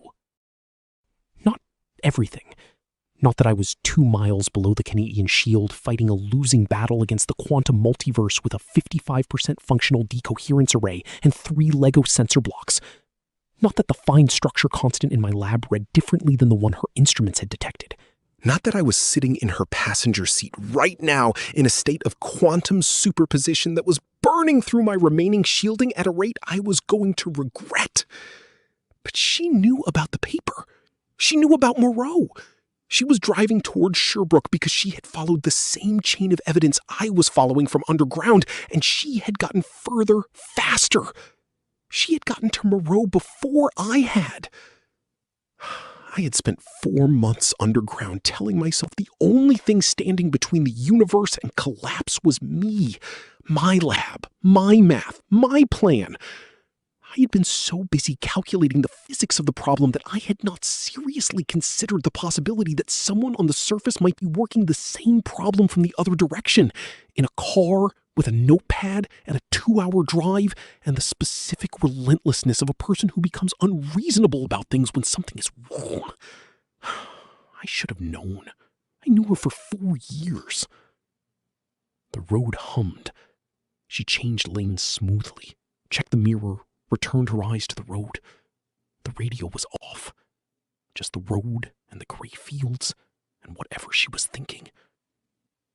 I had maybe 40 seconds.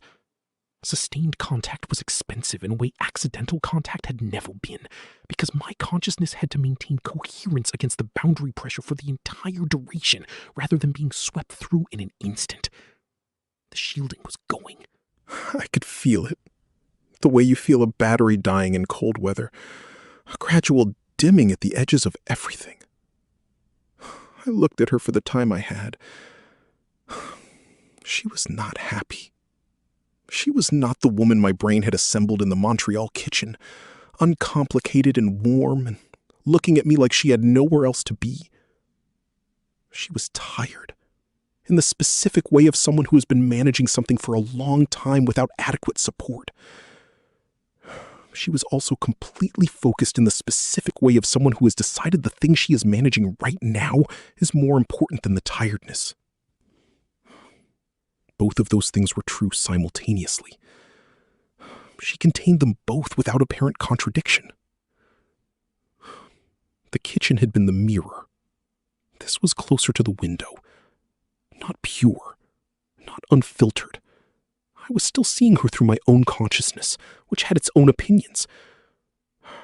But it was closer to the actual person than anything my subconscious had assembled to make me feel better. Then, for one fraction of a second, she glanced at the empty passenger seat. Just a glance. The kind of glance you give when you think you heard someone in a room you know is empty. Her eyes moved across the seat and the notepad, and her shoulders shifted slightly, the way they used to shift when she was about to ask if I had said something. Then her eyes returned to the road, and she frowned. And the frown was not at the road. It was at whatever had caused the glance. She had felt something. She did not know what. She did not have a framework for it. But the thread of her that was still entangled with mine in the original timeline, the part of her that had been quietly registering wrongnesses since the moment the universe rewrote itself, had registered me. I would have stayed in that car for the rest of the rotation if the physics had allowed. The physics did not allow. The boundary snapped back, and I hit the floor of the lab with the kind of force that is not exactly physical, but is also not exactly anything else. I stayed on the floor for a while. The medical bag was open next to me, which meant some part of my brain had the presence of mind to open it before the flash, which I appreciated because I needed it. I used it. I am not going to describe the specifics. 7 months underground has already pushed the boundaries of what one scientist should have to commit to a log. When I could stand, I checked the telemetry. The service hatch coherence pulse was gone. Completely. The energy expenditure of the sustained flash had overwhelmed it. The boundary at the hatch was moving inward again, faster than before because there was nothing holding it back. 32 centimeters of shielding had been consumed in roughly 40 seconds of subjective time, which was a rate that did not survive being projected forward more than a few hours. I did not look at the time remaining. I had agreed with myself somewhere around the 4th coffee to stop committing to specific numbers I would only have to defend. It was less than before. The math said, soon. I sat down at the console and thought about Sarah, glancing at the empty passenger seat. She had felt something. Not enough to know what it was, but enough to register that something was there. The tether went both ways. My consciousness had used it to reach her. A signal, properly modulated, might use it to reach her in a much smaller form. Not a conversation, not a presence. A pulse. A repeated, structured pattern. Something her partial anchoring could perceive without my consciousness having to ride along. It would not tell her anything specific. She would not know it was me. She might not know it was anything at all, beyond the persistent feeling that something in the car was waiting for her attention. But she was already moving toward Moreau. If the pulse did anything at all, if it sharpened the focus that was already there, if it gave her one more reason to keep driving, that might be enough. I had 2 Lego sensor blocks left after the one I had used as the flash antenna. I could spare one. I would reconfigure it as a low-bandwidth carrier into the tether and let it run continuously for as long as I had power and shielding to spare. There was a beat in an old episode of Stargate where O'Neill sends a brief, structured radio pulse into a wormhole with no expectation of a response, just the hope that someone on the other end might notice it was meaningful. He had not been confident it would work. He had done it anyway. I started building. It took 38 minutes. I worked slowly because my hands were not quite steady, and I did not trust myself to do precision wiring on the first attempt. When I finished, the antenna sat on the desk next to the console, a small gray block of plastic and copper that did not look like anything you would expect to carry meaning across the boundary between collapsing realities. I configured the modulation, a short, structured pattern, just enough complexity to register as not noise. I keyed the activation. The carrier wave indicator pulsed steadily, green, stable, sending. I sat in the chair in front of it and watched it pulse for a while. The signal was going into the dark. The dark was not silent on the other end. There was a woman in a car on the autoroute east, driving toward the person who had collapsed the universe, and the threat of her was already listening for whatever I was about to say. I had no way of knowing if she would hear me. I had no way of knowing anything anymore. I sat in the chair and watched the carrier wave indicator pulse, and I thought about her hands at 10 and 2 on a gray November highway, and I sent a flag into the dark for the only person who might be able to see it. Log entry, day 216. 3. The antenna pulsed. Green light, steady rhythm. Outbound carrier into the dark. I had been watching it for 9 minutes before I realized I had been watching it for 9 minutes. Which is the kind of thing that happens when you have just done a sustained quantum superposition flash and your sense of time is not fully reassembled. I made a fresh cup of instant coffee. I drank it slowly. I stayed in the chair. There was nothing else productive I could do. That sentence is a lie. There were several productive things I could do. I could recheck the acrylic wall, which was developing a faint white line through the center of the existing epoxy repair, and I had been pretending not to see for the last hour. I could service the CO2 scrubbers, which had slipped to 88% and were now wheezing audibly when the biofilters cycled. I could recalculate the geometry of the resonant excitation plan with the additional shielding loss factored in, which would tell me with quantitative precision exactly how much my plan was failing. I did none of these things. I sat in the chair and watched the light pulse. I am going to be honest in this log entry in a way I have not been in the previous 14, because there is no longer anyone who needs me to perform competence, and the universe is going to overwrite the record regardless of what I write in it. So, I have been mourning a version of Sarah who never existed. For 7 months, I have been carrying around a Montreal kitchen in my head. Sunlight, espresso, tourtière, a woman looking at me with an expression I had assembled from the pieces I missed most. That woman was uncomplicated. That woman was warm. That woman had nowhere else to be.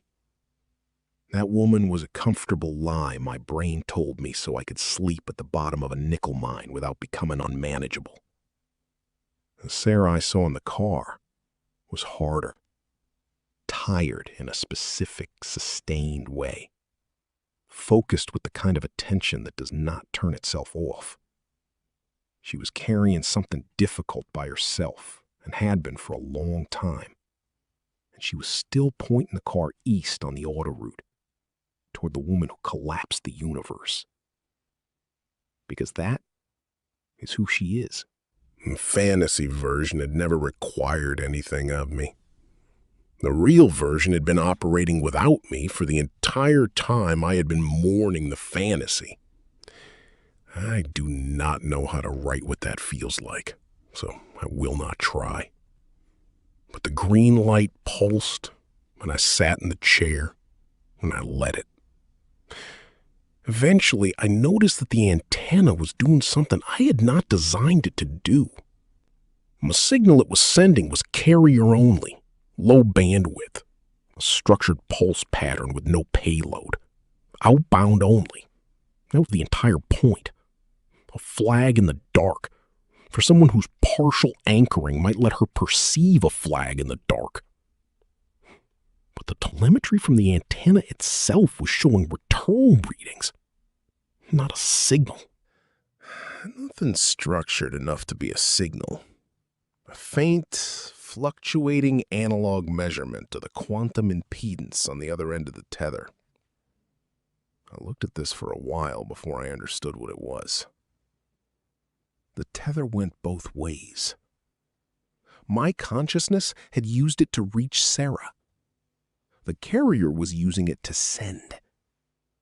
And the antenna, simply by existing in coherent contact with the other end, was reading the quantum signature of whatever was at that end with the bandwidth of a child's tin can telephone. It was not enough to see her. It was not enough to hear her. But the impedance fluctuations correlated very roughly with what would be physiological state on her side. Position relative to the bubble.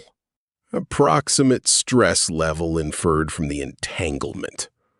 The most low-resolution, most quietly miraculous form of contact I had ever produced.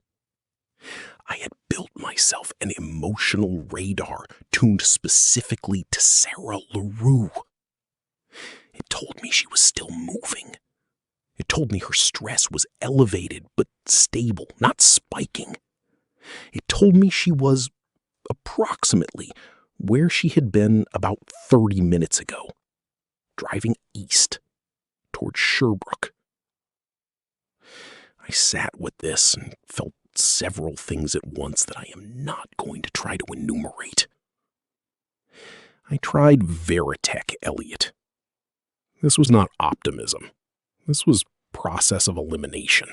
If the tether mechanism worked through quantum entanglement, and quantum entanglement was the mechanism by which I had reached Sarah, then in principle, I should be able to reach Veritech, Elliot, the same way. We had spoken across the boundary for hours. We had shared engineering work, shared whiteboard math, shared what felt at the time like meaningful conversation. I reconfigured the antenna to address Veritech Elliot's quantum signature instead of Sarah's. I activated. Nothing.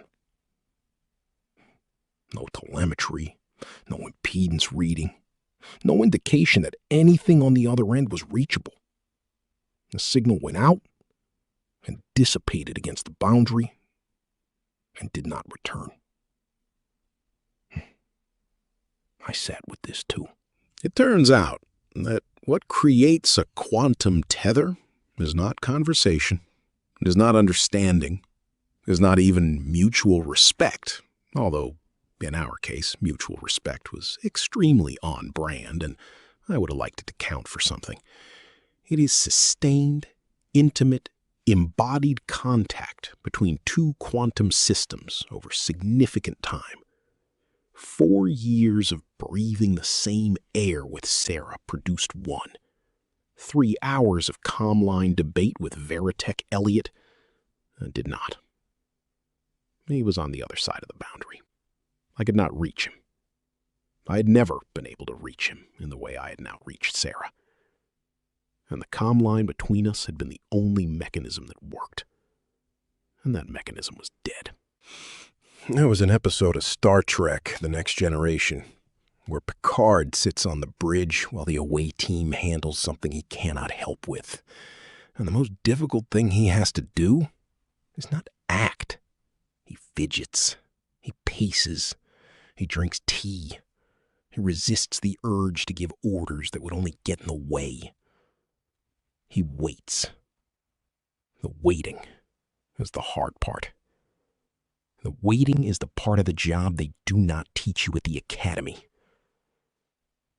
I had spent 7 months learning to be the away team. I was about to spend the next several hours learning to be the captain. The resonant excitation plan, as designed, required 2 operators on opposite sides of the boundary, synchronized to the microsecond, firing arrays at the same frequency to excite a standing resonant mode of the local quantum field. The plan required Veritech Elliott to be on the other side, conscious, responding to coordination signals, holding his end of the choreography. He was not. The plan was dead as designed. But the plan, properly understood, did not require Veritech Elliott specifically. It required a stabilizing reference point on the other side of the boundary, a quantum signature that could carry the original timeline's alpha frequency without being overwritten by the surrounding collapse. Veritech Elliott's bubble had been one such reference point. He was no longer reachable. The other quantum signature carrying the original timeline's alpha was, by definition, Sarah's partial anchoring. If she could get close enough to Dr. Moreau's machinery, the tether would let my array work through her signature instead of his. The standing wave geometry would be different, less symmetrical, more improvised. But the math, when I sketched it on the whiteboard with hands that were not quite steady, did not refuse. The plan was not dead. The plan had a new co-pilot. The co-pilot did not know she was the co-pilot. The co-pilot would never know she was the co-pilot because there was no way to tell her using a low bandwidth carrier and an analog impedance reading. All I could do was send a flag into the dark and trust that the woman on the other end, who had been driving toward Moreau on her own initiative since before I had any framework for what was happening, would arrive at the machinery in time. I was going to have to wait for her and trust her and do nothing. My mother's voice in my head, unbidden, and the tone she reserves for moments when I am about to do something stupid out of impatience. Patience, mon vieux. Elle sait ce qu'elle fait. She knows what she is doing. I believed it. I did not have to like it. I watched the impedance trace. Steady. Steady. Steady. Then, at roughly 16:43 by my chronometer, the trace shifted. The position component changed direction. Not east anymore. Off the auto route. The stress component spiked sharply, held for what the inference said was about 30 seconds, then dropped, and then settled into something new. Not calm, not stress. The flat, focused signature of a person who has just made a decision and is executing it. I sat forward in the chair. She had exited. She had arrived somewhere or near somewhere, and whatever she had encountered had not turned her back. She had decided something, and she was still moving. The carrier wave pulsed green into the dark. I had no way of knowing where she was. I had no way of knowing what she had found. I had no way of helping her, or warning her, or asking her to be careful. I sat in the chair and watched the trace and waited for the only person who might be able to save me to find the woman who had started this. The light pulsed. Patience, mon vieux. I woke up on the floor in front of the antenna. This was not a deliberate sleep. It was the kind of sleep that happens when you have been watching a green light pulse for 6 hours and your body decides, without consulting you, that the next thing it is going to do is stop being conscious. I came back to myself with my cheek pressed against the cold aluminum grating and a crease across my face deep enough that I could feel it with my fingers. I checked my chronometer. 5 hours and 22 minutes. The longest stretch of sleep I had managed in 3 days. I checked the tether trace before I checked anything else. Stationary. Same position as when I had fallen asleep. Stress signature elevated but stable. She had not moved. She had not been hurt. She was somewhere doing something, and her body had not registered fear at any point in the 5.5 hours I had been unconscious. I let out a breath I had been holding without knowing I was holding it. Then I made myself stand up and do the morning walk. The morning walk is not in any operations manual.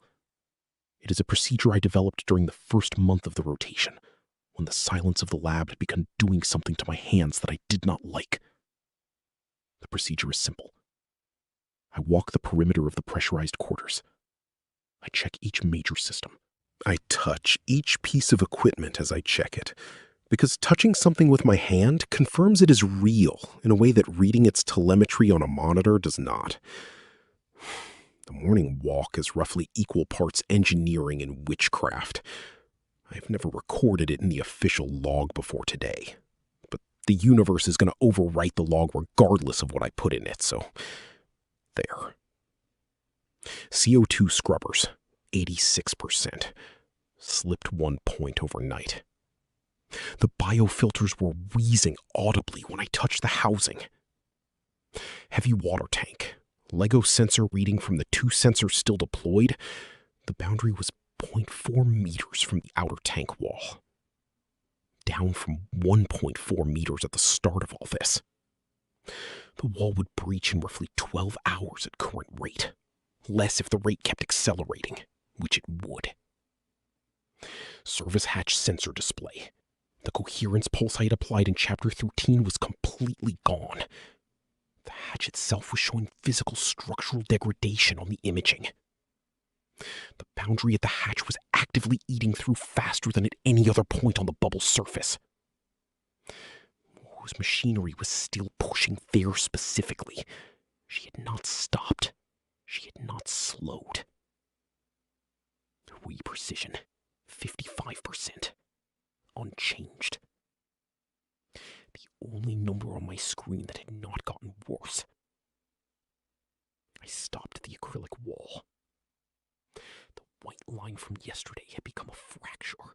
Not a hairline this time. A clean, visible crack running approximately 3 feet across the curved acrylic surface, slightly offset from the original Chapter 3 fracture line, but in the same general region. The kind of fracture that a structural engineer would describe with words like propagating and imminent, and would then leave the room. The thermal shock from the liquid nitrogen dump on day 215 had created microscopic flaws throughout the acrylic that I could not see, and that the diagnostic sensors could not detect. Those flaws had been waiting. They were no longer waiting. I went to the tool bench. I took the cordless drill. I selected the diamond bit. I picked up the marine epoxy from the emergency repair kit, which was now sitting on the bench because I had been using it often enough that putting it back in the cabinet was no longer worth the effort. I checked the tube. There was approximately enough epoxy for 1 repair. 1. I stood with the tube in my hand for a moment. When this tube ran out, I had nothing else. The DIDP inventory had carried 3 tubes of marine epoxy at the start of the rotation. The original spec had assumed a maximum of 1 repair across the 12-month deployment, and they had stocked 3 out of an abundance of caution. I had used 2. This was the 3rd. After this one, the acrylic wall would no longer be a thing I could repair. It would be a thing I could only watch. Oh, petit bruit, I said quietly, in the voice my mother uses when she is about to do something difficult with limited resources and refuses to complain about it. I drilled the stop holes. I mixed the epoxy. I packed it into the holes and smeared it across the fracture line. I let it cure. I cleaned my hands on a rag and threw the empty tube into the disposal. I logged the repair. I added a note. Epoxy supply, 0. No further repairs available for acrylic wall. Then I went to the workbench and made a cup of instant coffee. I sat at the bench and drank the coffee slowly. The Millennium Falcon instruction manual was sitting on the bench where I had left it after Chapter 8. Pages 47 and 48 open. The photograph of Sarah at Parc de la Vérendrye visible against the cockpit assembly diagram. I looked at the photograph for a while. She was squinting against the August light, laughing at something I had said off camera, or something a bird had done, or the way I had set up the shot. The light was warm. The trees behind her were the specific green that Quebec forests produce in late summer. She was looking at the camera the way you look at a person you have already forgiven for whatever they had just done. For 7 months, I had used this photograph as a kind of prayer. I had looked at it in the mornings when the silence of the lab pressed too hard. I had looked at it in the evenings when I could not sleep. I had built around the photograph a version of Sarah that had nowhere else to be and nothing else to do but look at the camera with that specific expression. The photograph was the truth. The photograph was not the whole truth. The whole woman was on the autoroute right now. Tired, focused, driving toward someone who had collapsed the universe with hands at 10 and 2 and a notepad on the passenger seat with my name on it. The whole woman was harder than the photograph, and better than the photograph. The photograph was not lying. It was just one afternoon, one frame, one specific angle of light on one specific face. She had been that woman for the duration of the photograph. She was also the woman in the car. She was also the woman who had said, "Je suis fatiguée d'être seule avec quelqu'un," on a Tuesday in November, and had helped me carry boxes anyway, because that was who she was when it counted. I closed the manual. I turned the photograph face down on the bench. Not in anger, not in grief, in recognition. I wanted to remember her as the person who was, not the moment that had been.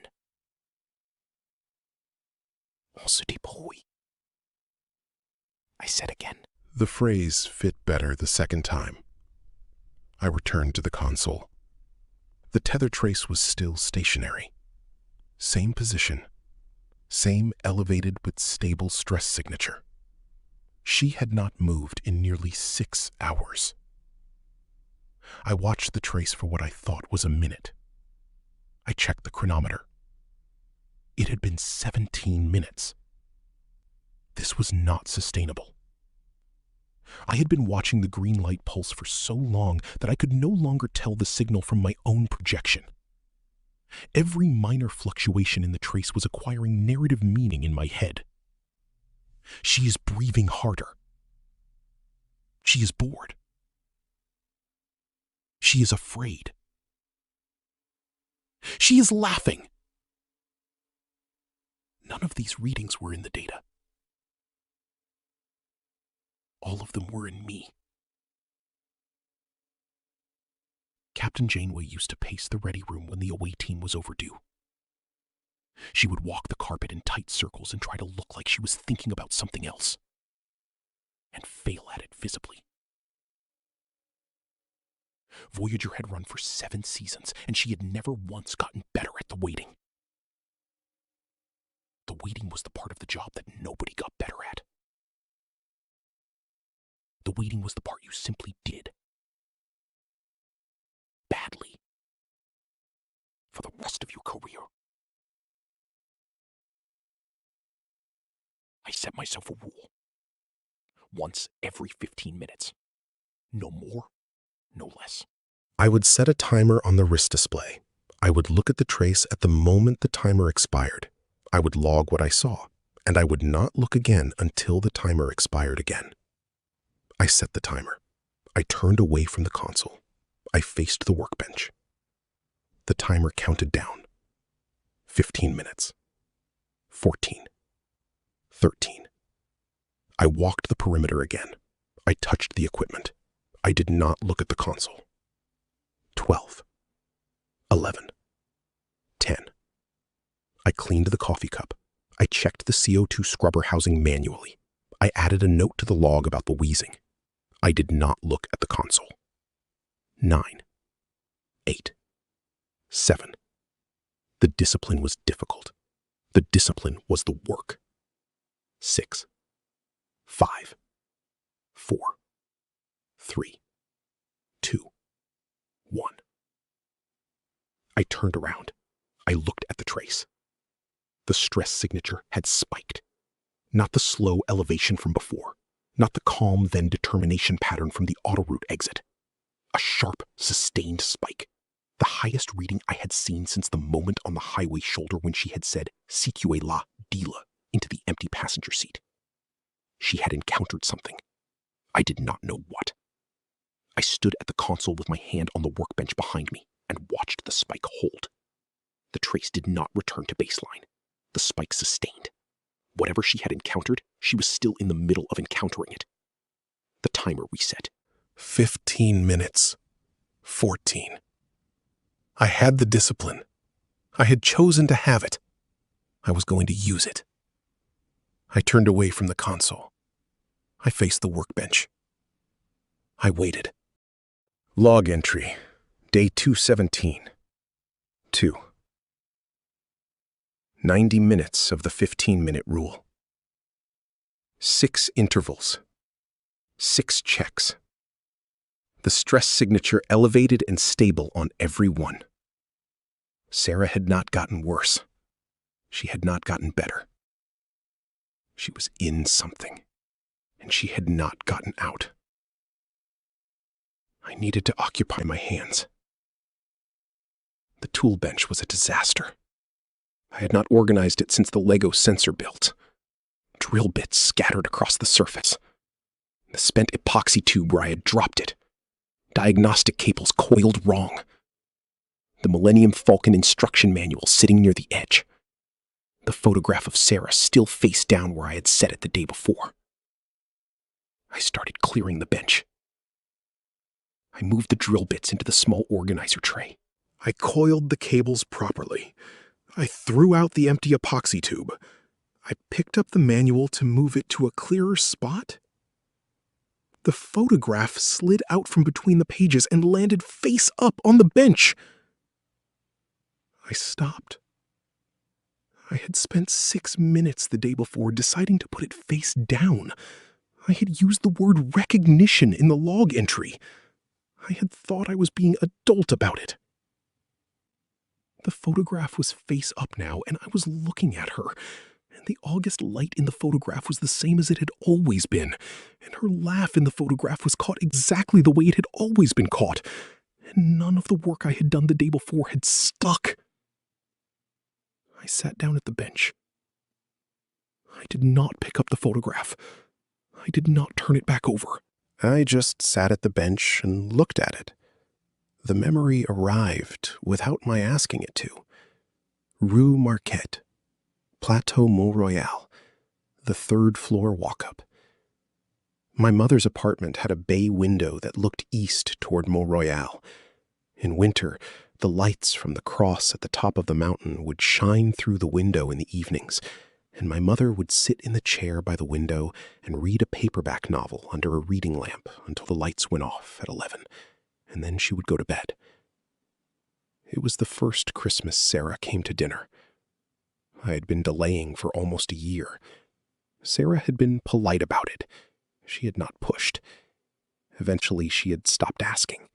I had taken the stopping as relief and had not understood at the time that she had stopped asking because she had concluded I did not want her there. I arranged the dinner the December of our third year together. My mother had been pleasant about the arrangement on the phone. She had also been brief. She had said enfant once, and then had not commented further. Yvette from the second floor was invited because Yvette was always invited. My mother and Yvette had been arguing about everything for 40 years. The arguing was the friendship. Sarah arrived at 6 in a navy wool coat and the low-heeled boots she wore when she had walked from the metro. She had brought a small box of chocolate from a shop on St. Denis that my mother had pretended not to be impressed by and had then placed prominently on the side table. The tourtière had cloves. The Sci-Fi, which my mother only made when she was trying, had been in the oven since 10 that morning. A bottle of Dow sat open on the counter. Yvette had told my mother, scornfully, that astrophysicists drink Portuguese wine. My mother had taken this as a personal challenge and had purchased the most expensive Dow the SAQ on Rue Mont Royal carried. Sarah spoke French to my mother in the formal Quebec City register she used with anyone older than her. Vous, the careful conjugations, the vowel sounds shaped by old money in old Catholic schools. My mother let this go for approximately 15 minutes. Then, while she was passing Sarah the breadbasket, she said, in the voice she used when she was correcting something that was not yet a problem, Ma chère, tu peux me tutoyer. Je suis pas ta professeur. You can use the familiar form. I am not your professor. Sarah laughed. The laugh started quiet and then built, the way her laughs always did, like a song you did not realize was your favorite until the chorus hit. My mother watched her laugh. The watching had the specific attention of a woman who had just decided something. The dinner went well after that. Sarah asked my mother about her work as a translator. My mother had been translating technical manuals from English to French for 30 years. Sarah listened with the same attention she gave to telescope data.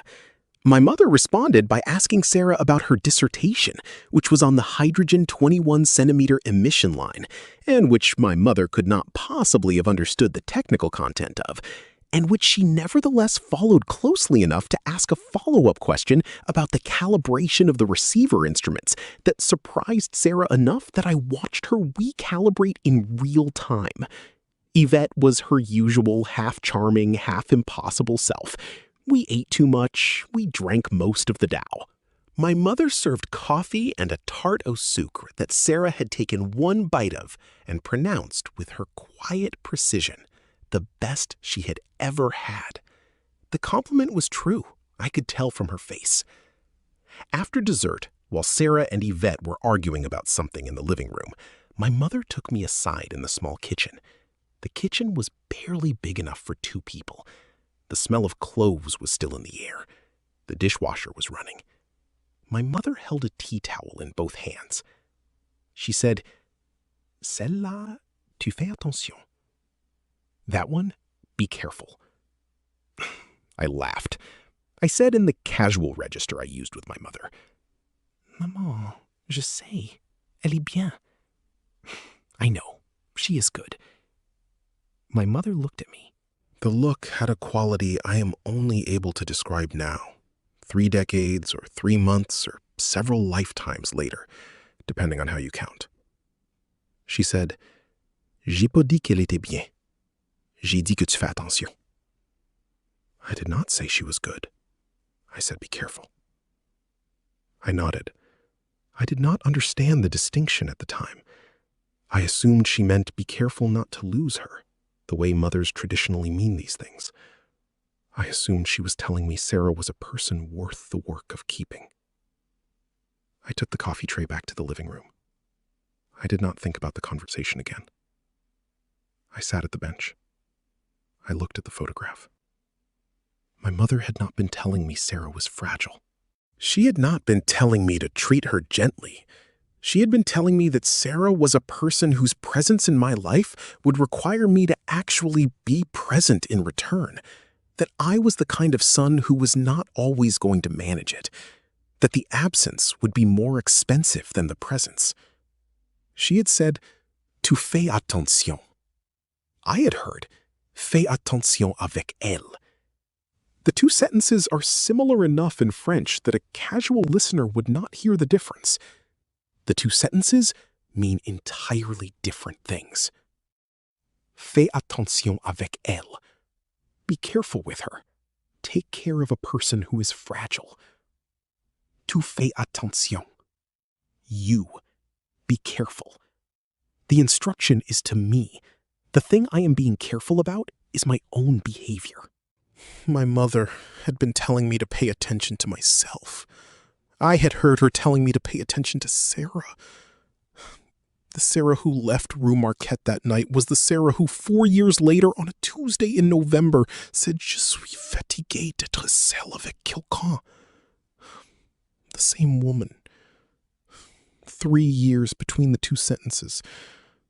A trajectory that my mother had seen at the dinner table and had tried to warn me about, and that I had failed to hear because I had been listening for the wrong instruction. She had not been worried about Sarah. She had been worried about me. The instruction had been right. The instruction was 30 years too late.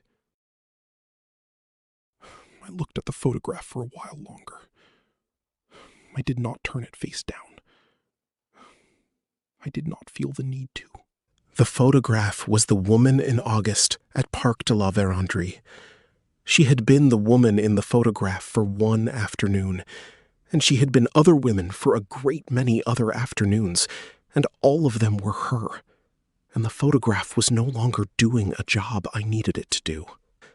I left it face up. I became aware, slowly, that I had been sitting at the bench for a long time. I checked my wrist. The 15-minute timer had expired 23 minutes ago. I had not heard it. I stood up. I walked to the console. I looked at the trace. The stress signature was still elevated. Same level. She had not gotten worse. She had not gotten better. But the position had moved. Not far. Maybe a kilometer. Westward from where she had been. The dot on the position trace had shifted slightly to the left of where it had sat for the last several hours. She had moved, or she had been moved. A kilometer west of her original stopping point was not on the way to Sherbrooke. It was not on the way back to Montreal. It was not anywhere I had a framework for. She had either gotten back into a vehicle and driven a short distance with someone, or she had walked, or she had been transported by someone else for reasons I could not infer from the data. I stared at the new position. The discipline of the 15-minute rule was gone. I knew this. I did not pretend otherwise. I sat down at the console. I did not reset the timer. I put my hand on the workbench beside the keyboard, and I watched the trace. The dot held its new position. It did not move again. Log entry, day 217. 3. I sat at the console for a while after the position moved. The new dot held at its new location, 1 kilometer west of where Sarah had been stationary for the previous 6 hours of her real-world time, or roughly 24 hours of mine. I had no framework for what was a kilometer west of a rest stop outside Sherbrooke. I had no framework for what a rest stop outside Sherbrooke looked like in November, in this timeline, in this version of the trip, with this woman driving toward this address. I had to occupy my hands with something, or I was going to start hallucinating meaning into the noise. I built a signal. The carrier wave I had been sending through the tether antenna was structurally simple, just a repeating pulse pattern modulated against the boundary's quantum impedance, designed to be detectable but not interpretable. A flag in the dark, the way I had described it to myself when I built it. What I built now was something different, a structured binary pattern. 3 bursts, each containing a short prime number sequence. 2, 3, 5, 7, 11. The kind of signal that a physicist on the other end would recognize as deliberately not random. The kind of signal that in the unlikely event Sarah noticed it, would tell her she was being addressed by something with intent. I encoded the pattern. I keyed it into the antenna's secondary buffer. I sent it. I watched the impedance reading. For approximately half a second, the trace sharpened. The way the radio had crackled in her car on the autoroute shoulder. The way the dashboard lights would brighten momentarily when an electromagnetic pulse passed through them. Then the reading settled back to its baseline elevated stress signature. I sent the pattern twice more. Each time the impedance sharpened briefly. Each time it settled. The pattern was getting through. Something on her end was registering the change in quantum state. But there was no response. No structured return signal. No indication that whatever was perceiving the pulses was capable of distinguishing them from noise. She was hearing me, in the only sense the word hearing could apply. But she did not know it was a language. I stopped sending after the 3rd pulse. The 4th might have started looking like Morse code to whatever subconscious processing she was using, and I did not want to push it past the point where she might dismiss it as her own brain inventing patterns. "Khalees," I said quietly. The word did not have any particular target. It was just the appropriate word. I walked the perimeter again to do something with my body. CO2 scrubbers, 84%. Down 2 points since the morning check. The 2 remaining LEGO sensors in the heavy water tank, still bobbing at their calculated depths. The boundary now 0.38 meters from the outer tank wall. I stopped at the boundary advance reading. I had been tracking the advance rate at approximately 4.2 centimeters per hour since the first measurement on day 214. The rate had varied slightly with each cascading failure, but had stayed in the range of 4 to 5 centimeters per hour throughout. The reading should have been lower. By my chronometer, 11 hours had passed since the previous full perimeter check. At 4.2 centimeters per hour, the boundary should have advanced 46 centimeters in that interval. The reading on the LEGO sensors said it had advanced only 7 centimeters. The boundary was advancing at less than 1/5 of the established rate. I stood at the console and stared at this. The first explanation was sensor drift. The 2 remaining LEGO sensors had been bobbing in heavy water for 3 days at this point, and the resin seals on their housings had not been designed for long-term immersion. Drift was possible. I should not rule it out. The second explanation was that the boundary itself had stabilized somehow. Possibly the deliberate flash to Sarah had produced a residual stabilization effect. Possibly the targeted push at the service hatch had been redirected and was no longer reinforcing the rest of the boundary the way it had been. The third explanation was that my chronometer was wrong. I considered this for a moment and rejected it. The chronometer was an atomic clock calibrated to the original timeline cesium standard. The chronometer did not drift. It was the only instrument in the lab I trusted unconditionally. I logged the discrepancy under instrument error and moved on. I would recalibrate the LEGO sensors when I had time, which I did not. I should have looked at this harder. I will say that for the log. I should have looked at this harder. The trace shifted again. I was halfway back to my chair when I saw it out of the corner of my eye. I dropped into the seat and pulled up the position display. Sarah was moving. Not the small drift from before, a clear vehicle speed movement. The position dot was traversing across the map at roughly 40 kilometers per hour. She was being driven, or driving. The trace did not distinguish. I watched the dot move. It moved for approximately 8 minutes. It crossed what appeared to be 3 or 4 kilometers of distance. It slowed. It stopped. It stopped at a position I had no name for. Somewhere in the industrial sector along the St. Francois River. The data did not include street names. The stress signature remained elevated, not spiking, not calming. The same persistent high baseline she had been carrying since she left the rest stop.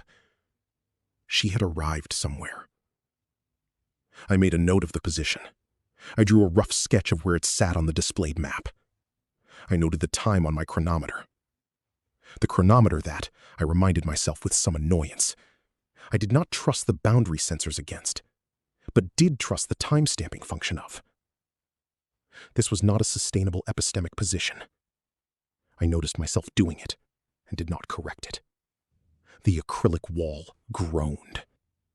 The sound was new. It was not the cracking of Chapter 2. It was not the propagation creak of Chapter 9. It was a low, deep, structural sound that came from somewhere behind the wall, in the heavy water itself. The kind of sound a large submarine makes when something below it changes pressure. I stood up. I walked to the wall. I looked at it. The white line from yesterday's repair was unchanged. The epoxy was holding. The wall itself was not failing in any visible way. The sound had not come from the wall. The sound had come from the heavy water. I pulled up the boundary sensor display. The 2 remaining LEGO sensors were both reading the same elevated quantum noise pattern. Not the gradual inward pressure of the boundary collapse. A localized distortion. Something moving through the tank. I switched the display to the probe visualization mode I had built in Chapter 11. The probe was no longer at the service hatch. For 4 days, the targeted push had been directional, focused at the hatch, eating through the shielding at that specific point. Moreau's machinery had been pressing on the one identifiable weak point in the bubble. The probe was not at the hatch anymore. It had moved. I watched the visualization update in real time. The probe was traversing the perimeter of the bubble, slowly, the way a hand would run along a wall in a dark room looking for a door. It was no longer pushing on the hatch. It was searching. I had been thinking of Moreau's targeted push as a static condition, a force pressing in one direction that I needed to counteract. The probe was not static. The probe was a search pattern. Moreau was looking for me. She had been looking for me the whole time. The pressure on the hatch had been her first guess. Now she was checking the other walls. The probe moved along the perimeter for perhaps 3 minutes. Then it slowed. Then it stopped. It had stopped at a new position, approximately 90 degrees around the bubble from the service hatch, on the side of the bubble closest to the surface, where the heavy water shielding was thinnest because the original tank design had not assumed pressure from that direction. The probe held. I sat in my chair and looked at the visualization. The probe was holding at the thinnest point of my shielding. It was no longer searching. It had decided. It began to push. I had 2 windows of attention now, and they were moving in opposite directions. On one screen, Sarah at her new final position. Stationary. Elevated stress. Doing something I could not see in a building on a street I could not name in a sector of Sherbrooke I could not picture. On the other screen, the probe pushing at the new weak point. The thinnest shielding I had. Slower advance than the hatch, but cleaner. The advance was not the same as the boundary itself. It was concentrated, targeted, aimed. I had built myself 2 senses I did not have before. The tether to Sarah and the probe visualization. The tether was hope. The probe was the threat. Both were active.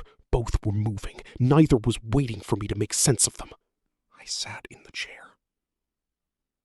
The chair I had been sitting in for approximately the last 20 hours of my subjective time. It with breaks I did not fully remember. I held both displays in my attention as evenly as I could. I tried to think about what Sarah was doing. I tried not to think about what the probe was doing. I failed at both. But the probe was easier to track. The probe had measurable advance. Sarah was opaque. There was an episode of Stargate SG-1 where Daniel Jackson sat at a console for 3 days trying to translate a dialect of Ancient he had only seen partial samples of, while in another part of the base, the team waited for a planet to come into alignment so they could dial out. Daniel had said, somewhere around the second day, that the hardest part of the work was holding 2 completely different timelines in his head simultaneously. The translation had its own pace. The planetary alignment had its own pace. He had to make both of them feel equally urgent without letting either of them slip into background. I had not understood that line when I first watched the episode. I had thought it was a writer reaching for thematic resonance. I understood it now. The probe pushed. The tether held its position. I sat in the chair and watched both.